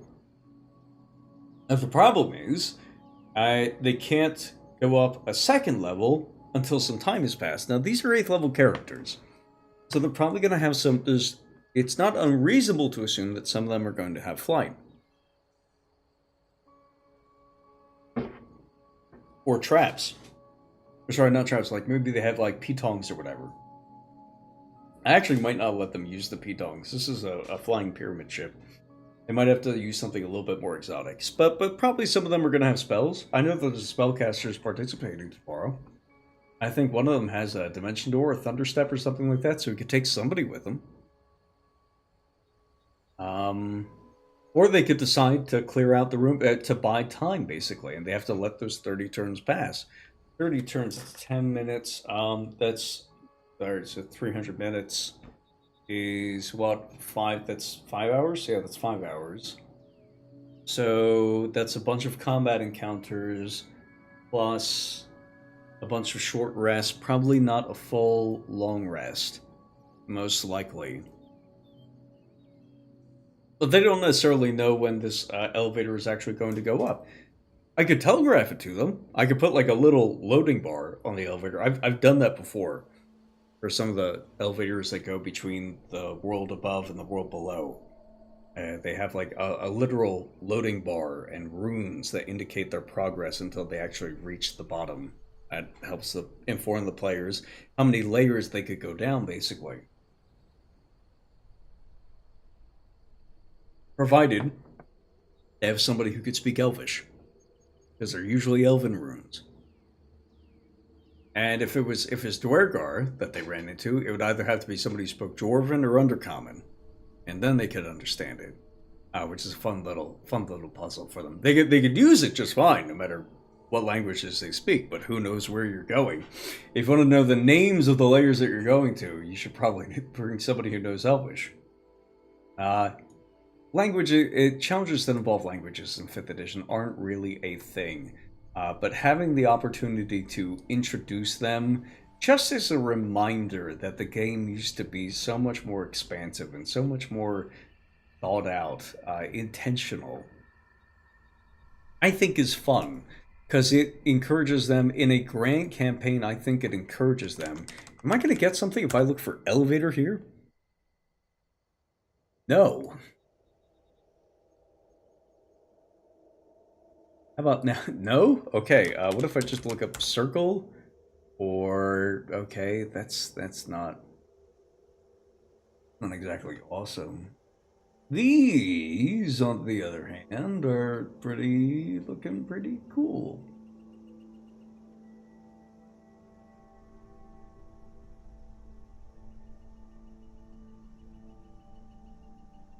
Maybe I'll just add that.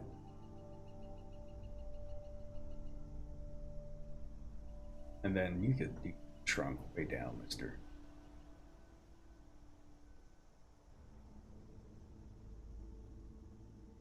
No, I don't really know. No, that's not really going to cut it. I feel like I need just something that is circular. We'll just look for, what is it? Desert? Desert should had something? Maybe? Probably. Sundial. Yeah, let's make it look like a sundial.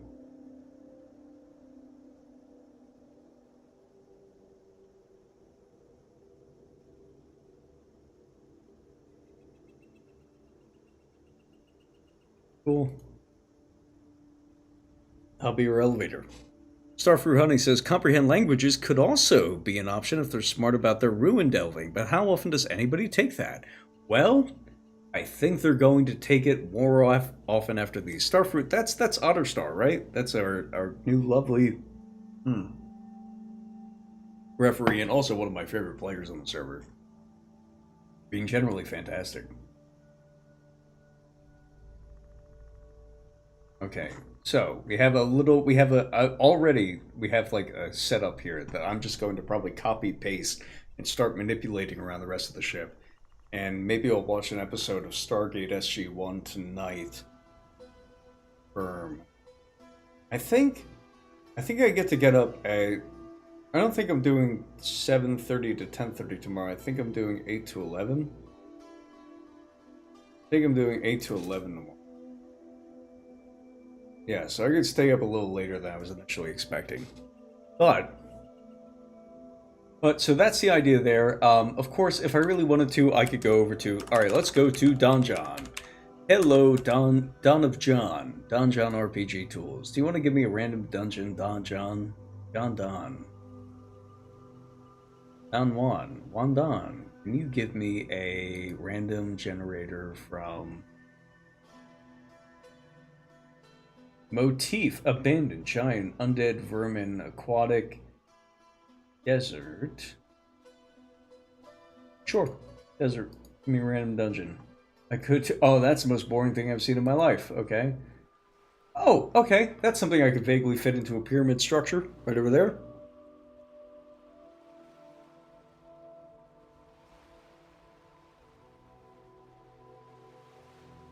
Oh, was that thing we were going to be doing? What day is tomorrow? No, tomorrow's Thursday. No, so this is for my Chilmus Valley game. This would be weird if it was a Lancer map.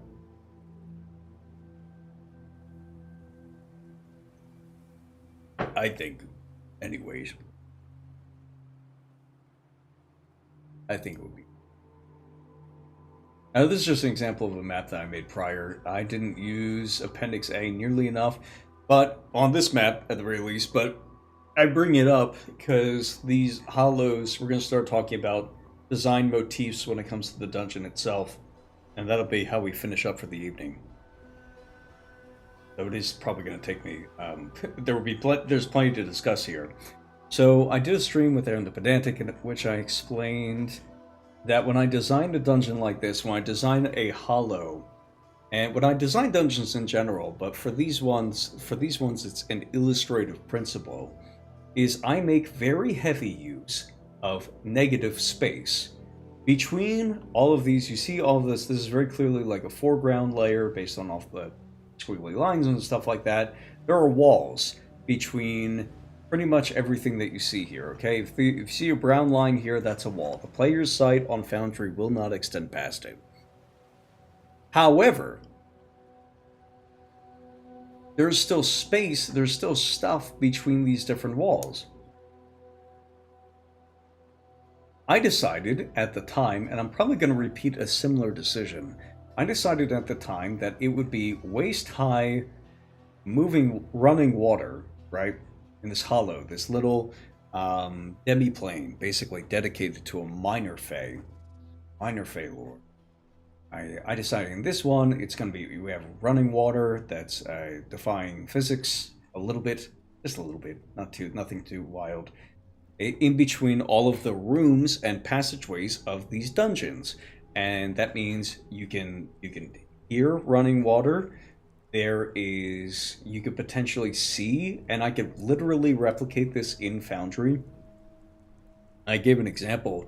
If I put little gaps between the walls over here and between the walls over here, as the players pass, they will see if they have sufficiently long sight.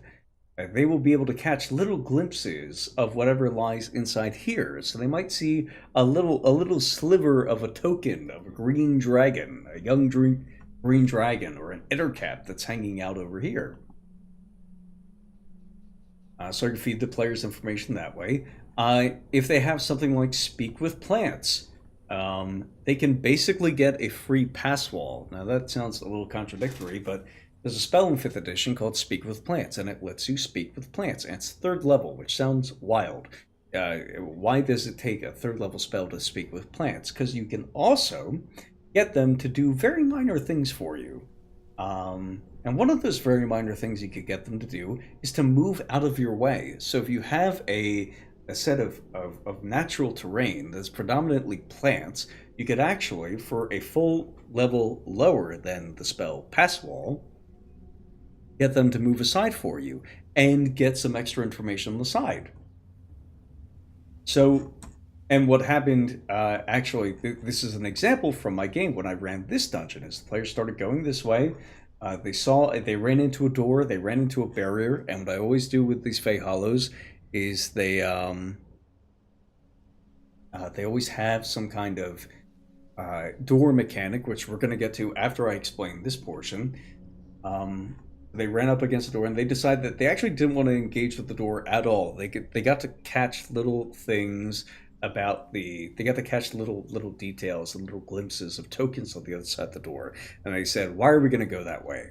And there were three druids in the party. And yeah, there was Caleb, Mac, and Core, all three of whom were playing druids. All of them were there, and so they just used Speak with Plants to open up a little gate around here and walk straight over, just bypassing some of the encounters. And it's funny because while they were walking over, they got to see a green dragon in this corridor over here, and the green dragon saw them back, but couldn't do anything. Its breath weapon wasn't going to extend out that far. I think I might have had them encounter a crab here. I don't remember if it attacked them or not. I think they saw the crab. I think the crab was angry, but there's three druids, so they decided to chat with it instead of just murdering it. And they got some information. They used another Speak with Plants, and they got to bypass a bunch of the doors and encounters that were going to keep them from their destination. So they got in here. Oh, now I know why you're asking that. Paris says, it's neat to know that was intentional. I remember that. Yeah. Yeah, so you were in this session, and what that let you do was bypass a lot of the exploration and go straight into a whole bunch of ender caps sitting over you.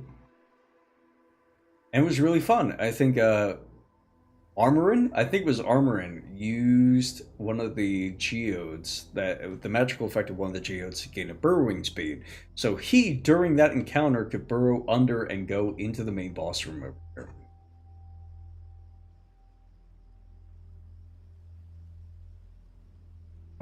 It was a lot of fun. It was a lot of fun. So I'm intending to do something pretty similar to what I did last time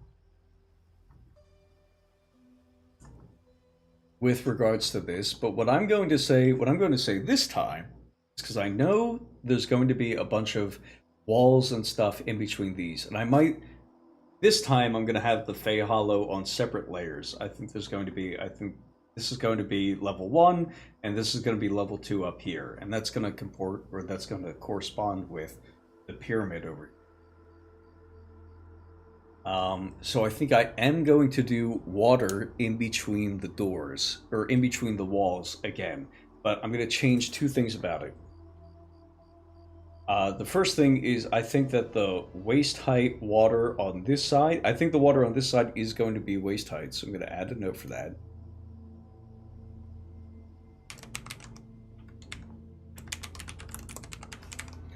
Though, of course, some of our party is playing small creatures, so if Otter was playing Para, Para would be drowning at knee height over there. It'd be very unfortunate. But over in this area, I'm not going to do waist high water. I'm gonna have a wall. Say wall of deep water. It's going to be a wall of deep water in this area, past which you can actually see into. You could interact with it, or maybe not. Maybe it's just glass, or I guess it wouldn't be glass here. It would probably be something like amber, right? Providing a window into this aquarium. Again, I really like when it comes to dungeons, and I have time to think about this because I'm actually prepping it in advance. I like putting things in dungeons that help reinforce that these are nearly extraplanar. These are not natural states of humanity or the world as it's intended to be ordered. They are inherently disordered. So sometimes you just run into structures that have no business being there, and one of those could be an aquarium. Okay, so once I get to level 2 of the Hollow, You have a little aquarium area here, so they can't just... This time, they're not going to be able to skip their way all the way through, though maybe they could. Maybe they could. I don't know. They might come up with something interesting. But also, from this point on, it's going to be deep. It's going to go actually further below the water level of this area. So this spot is going to be deep water.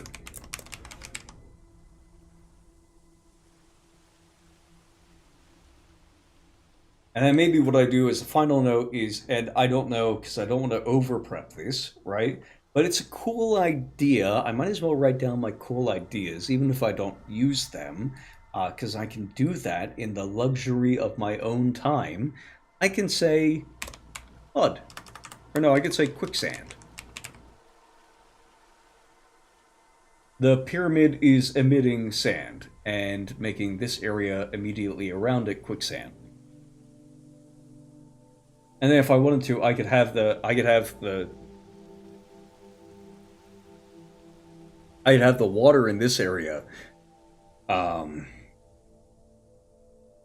cordoned off almost. And in fact, I could write a note about how this is something I would probably improvise in the moment, like because I'm thinking about it as I'm telling it to you. So this is something that would come up in the moment while I was running. Is I would say I might make somebody make a nature check, and if they got a middling result, probably like a DC 10 at most, they would say, "Oh, you notice that actually a lot of the vines and growth that composes these rooms that you're walking on are actually new." And if they got a really high result, I would say, "You only notice that there's quicksand. There's only quicksand on one side of these." I might do something like that.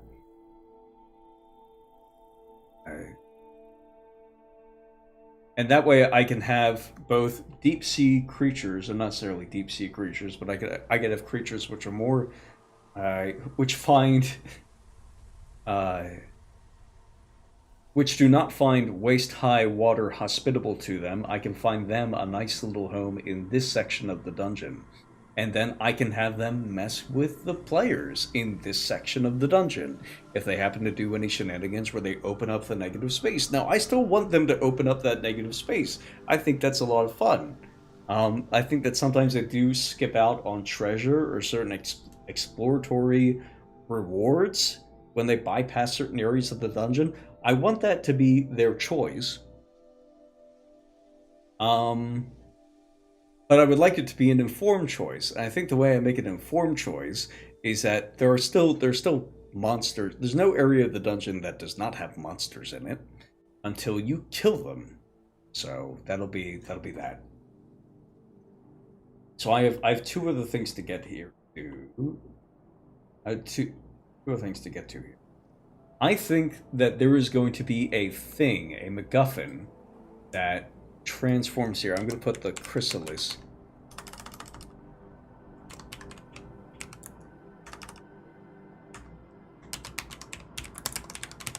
Things chrysalis. I'm going to say that somewhere over here is a lair with a very important like magical installation inside with this dungeon that can be used to the party's benefit. It can be used by the quote boss of this area. I guess technically there's two bosses because there's a Fey Lord here, and then there's also a mummy. There's a minor Fey Lord here, and then there's also a mummy. And oh, that is the cutest cat I've seen. There's a minor Fey Lord over here, and there's going to be a MacGuffin that the mummy wants, because I think I said again, like, the theme is going to be transformation here. Going back over to, I just put my arm in some coffee. That's gross. Ugh. Yeah. Just going back over here. I mentioned that there were some doors over here. I guess going back to the crystals thing is I know there's going to be MacGuffin in there. I might improvise what that MacGuffin does specifically on the spot. It's Fey, so it's going to be weird. It could have something to do with motion. It could provide the players with the unique buff. Maybe I'll wait till tomorrow. Maybe I will improvise that. But I'm giving myself time to think about it in advance by saying there's a dungeon. It's Fae themed, broadly speaking, and also there's a mummy's pyramid inside, so it's going to be sufficiently weird, and I think it's going to be pretty cool. I think most people don't encounter elves but snootier and mummies together. Maybe in Warhammer Fantasy. I don't know. I usually play the Sisters of Twilight, so the first person I ally with is the OG Grand Hierophant Contep. Wait, no, it's not the Grand Hierophant. No, it's Jaquette. It's whoever spawns next to the Sisters of Twilight.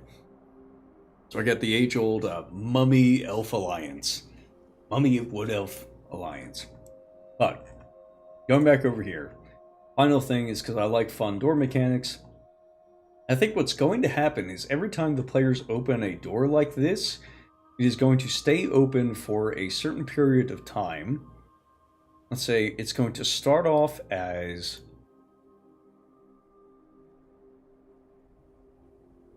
Let's see here, because I can make a mechanic out of this. I can make something funky out of this.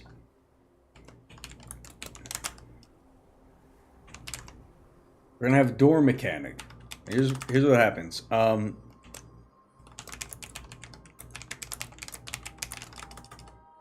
Of watery butterfly wings. Yeah, the doors here are made of watery butterfly wings due to the mummy's corruption. Due to the mummy's corruption,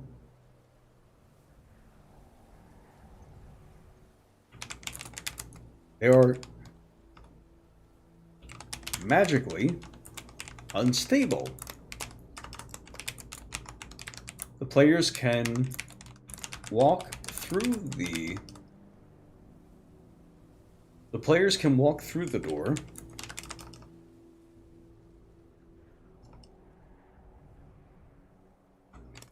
players can break the door to pass.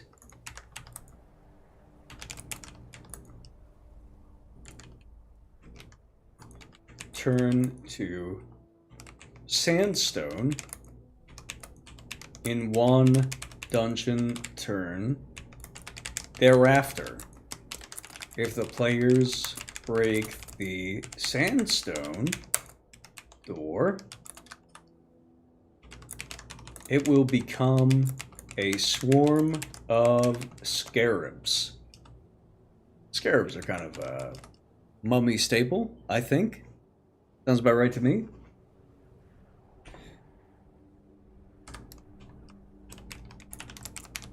And we'll say once the swarm is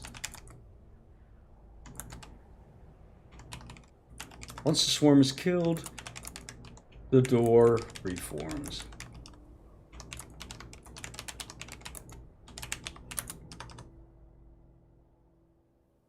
And we'll say every door has a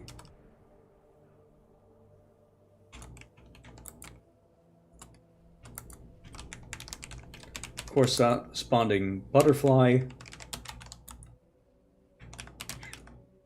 This is extra stuff that I'm probably not going to use, but again, I'm writing it down because who knows? Maybe it'll become relevant. I'll say that there's monarchs and swallowtails flying around, because one thing I like doing in these natural dungeons, especially, I think it's easier to get away with in a way that people normally don't think of when it comes to your stereotypical dungeon, is it's very easy to just have deer running around, you know? Is ruled over by a minor Fey Lord. There are birds around. There are squirrels. There are NPCs, which serve no combat purpose, right? There are NPCs present of a specific or pretty general class of just animals, right? Serve no combat purpose, but are very handy for an exploratory purpose or loot. You could also use them as loot. Nothing wrong with a good deer pelt or some. Listen, deer back straps, a little bit of venison is magnificent. So I wouldn't blame a player for trying to, secure a meal, secure lunch while they're working. Nothing wrong with that. Um, so maybe I do make a mechanic based off of that, or maybe they're just present to say, "Hi, I'm Squirrely Squirrel, and Squeaker Squeakum, and I dislike this presence of scarabs in my home. There's an awful lot of them down to the door on the left, and if you would kill them and return my nuts to me, I would be ever so grateful. Here is this gold coin I have no use of, but I know that you people like shiny things. Um, because you suggested it to me, or something like that. And it's actually a magical coin. Congratulations. It's this opportunity to use creatures which would.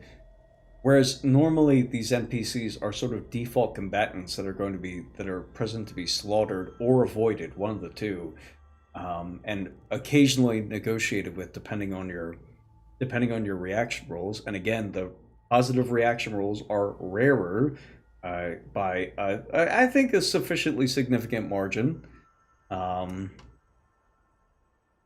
for typical dungeon encounters for me to say that with regular animals, critters of the forest, I am flipping this on its head, where I am introducing default negotiation or default social encounters rather than default combat or default stealth encounters. So I think that's a pretty important element of design, which is why I think I'm justified if I want to dick around on a fine evening and say every door has a corresponding butterfly which will open the door naturally. I have every right to say, Monarch, what's good? Does anybody have a favorite butterfly?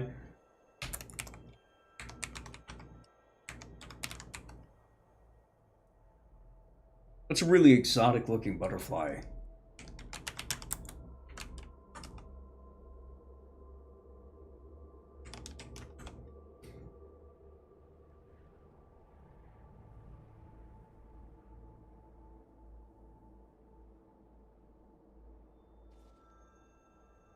Some of these look rather beautiful. It's sort of what I was expecting.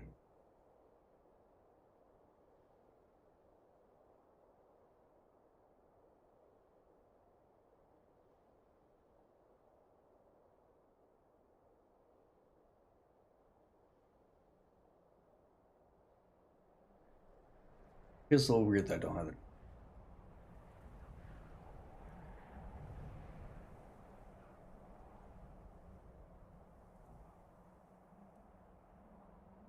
Very weird that the name's there. And 5 exotic butterflies.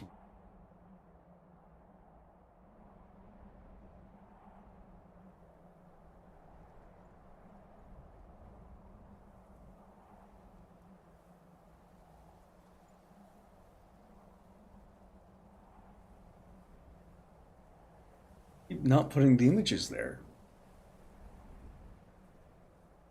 Again, I'm really happy that I have the luxury and leisure time to look this up, not at the table, and I can be inspired in a more natural way. That's not just relying on the competing interest of the knowledge that I'm making my friends wait to enjoy themselves in an activity that I've taken control over versus how much fun I'm having just kind of hanging out. So we'll call it Bhutan Glory. That's a weird butterfly. It is a swallowtail. On it, we'll replace swallowtail with Bhutan Glory. And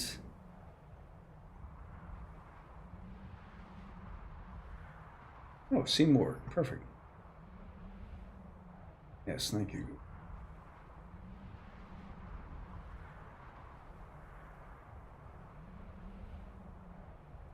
I will say blue morpho. Why not?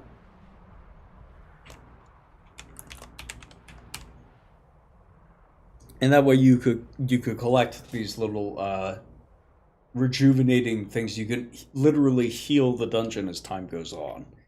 And maybe this nets you a more positive reaction with the lord of this particular dungeon because you haven't just been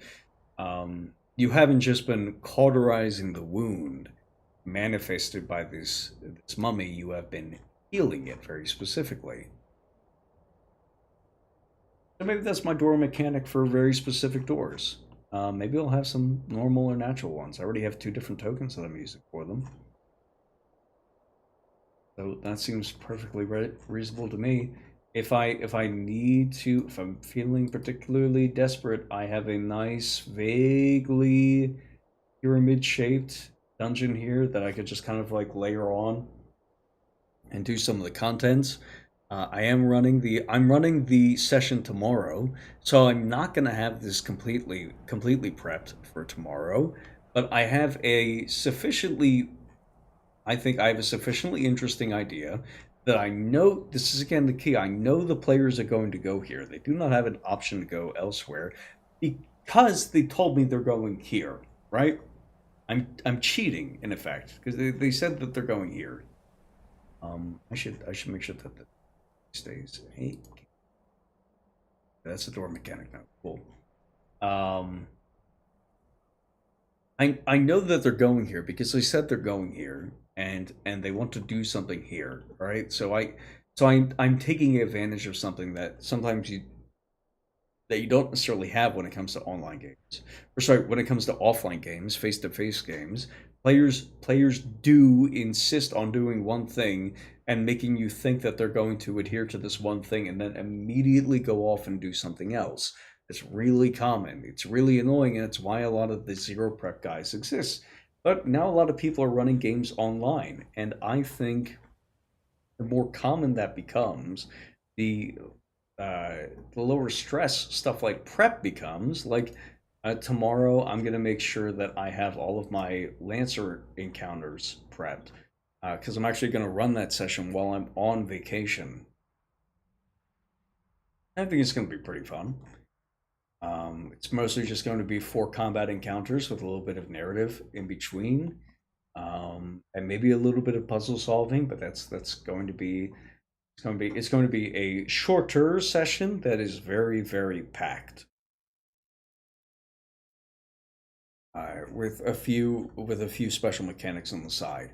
But when it comes to this, it's like okay, I haven't even fleshed out like the interior of most of these. I just have notes. But even that means when I do generate the dungeon rooms, I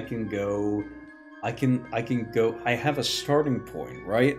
I'm not just sitting there scratching my head in front of my friends like an asshole, and thinking and just wasting their time, despite the fact that we're using like time mechanics that are tied to the real world, and really enhance the importance of getting as much done in a single session as humanly possible.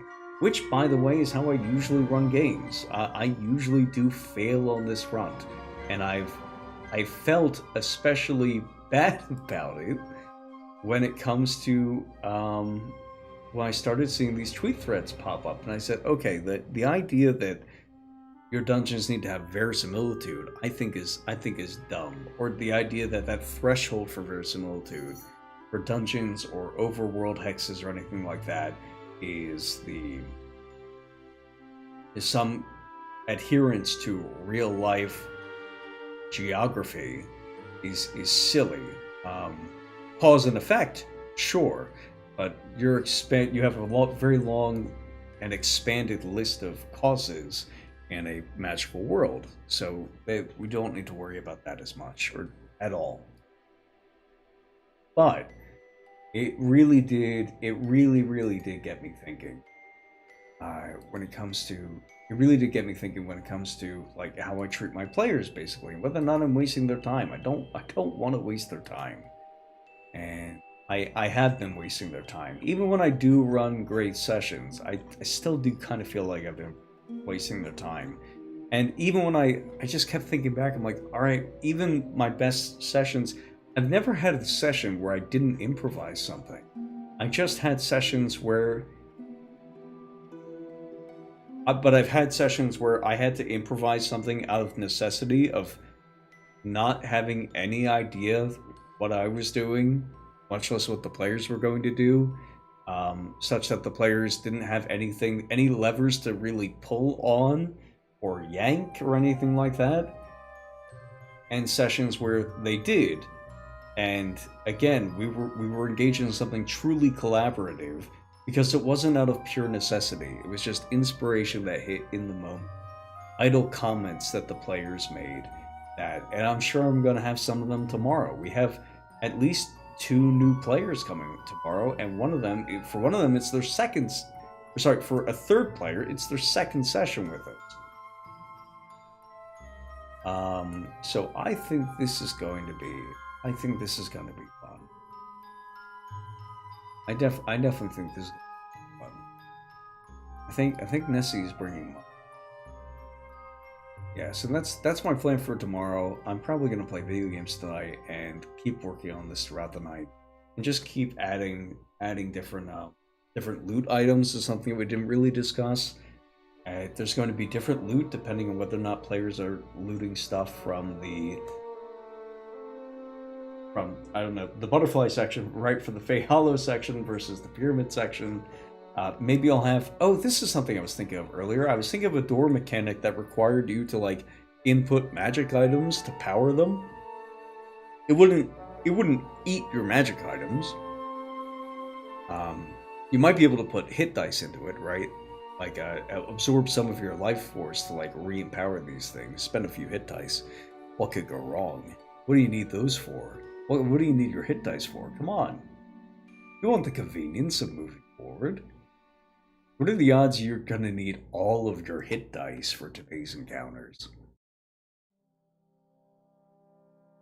Slim. Come on. Or like depowering your magic, or maybe it doesn't depower your Okay, so I would never have something that like eats your magic item in here to pass, to make progress in the dungeon. But I might take one of the following 2 effects.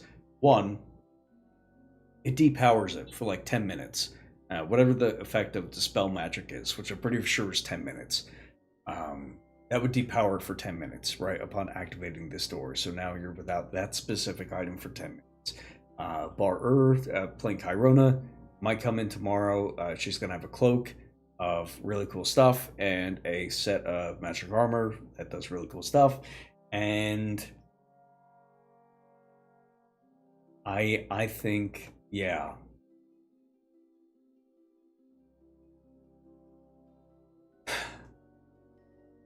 Yeah.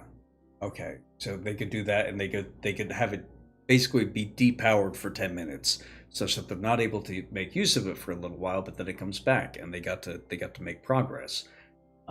Or alternatively, in order to open that door, it's only open from one side. So what they have to do is, if they want to open it, they have to leave the magic item in there.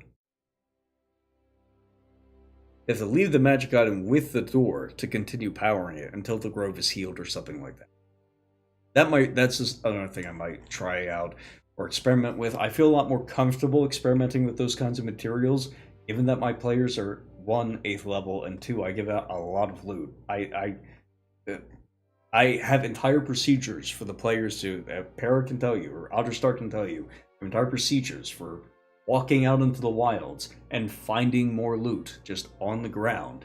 Without magic items, of course, I have this spectrum of loot, but it's all useful stuff. So that's my idea. That's what I got. That's what I got for tomorrow. I'm going to add some little dots here that resemble certain features of certain butterflies, and then I'm going to draw some little Appendix A dungeons dungeon rooms going out from those. That should be particularly fun and easy. I'll figure out what clearance or whatever the name is, cleans Chrysalis does, and then I'll have a dungeon ready, and I'll just keep adding some more encounters. I'll probably have a bunch of, like, I don't know, Egypt themed monster. All right, we're gonna have swarms of scarabs over here. A minotaur was mentioned. Egypt's kind of close to Greece, right? It's not as if there was no cultural crossovers there, right? It would probably feel right at home. I have another monster in mind that if I have a stat block for it, I could use it. I've been training ChatGPT to like redesign some of my monsters according to a new standard I've developed for how they're supposed to look. So maybe I'll do some of that. Right? Maybe I'll add some of the new monsters in. Maybe there will be this mummy has some trapped. Maybe this mummy has critters that are not associated with it at all. But a mummy is a very powerful critter. And so mummies being powerful critters can hold and contain other powerful critters, like maybe the mummy has angels chained up inside the pyramid that the players have to fight or free or do whatever have you. I think that would be a lot. So that's what I got for the night. Any questions, comments, concerns from the chat, from the audience? Speak now or forever hold your dice. I really appreciate folks coming in and one, being polite and respectful, because there's been a lot of friendly fire thrown out over this subject over the past few days for no goddamn reason. None whatsoever. Pointless, not brotherly, rude and tiresome. Things that did not need to happen. And that didn't happen in the chat tonight. I'm happy about it. I'm not seeing any comments pop up, so I'm gonna go. What I'm gonna do is I'm gonna go refill my coffee this time. And if there's any additional comments when I get back, or any additional suggestions for how this dungeon should go, I will take them to heart. And then we'll end the stream. If this is the point in the stream where you tend to leave now, thank you for coming. I'll be right back.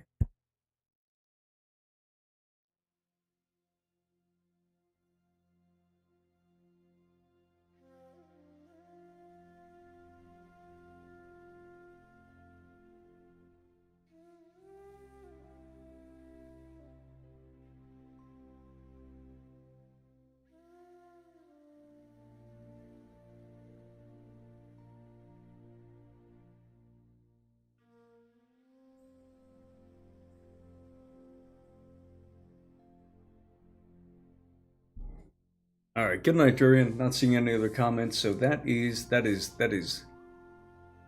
stage time, whatever I mean. Yeah.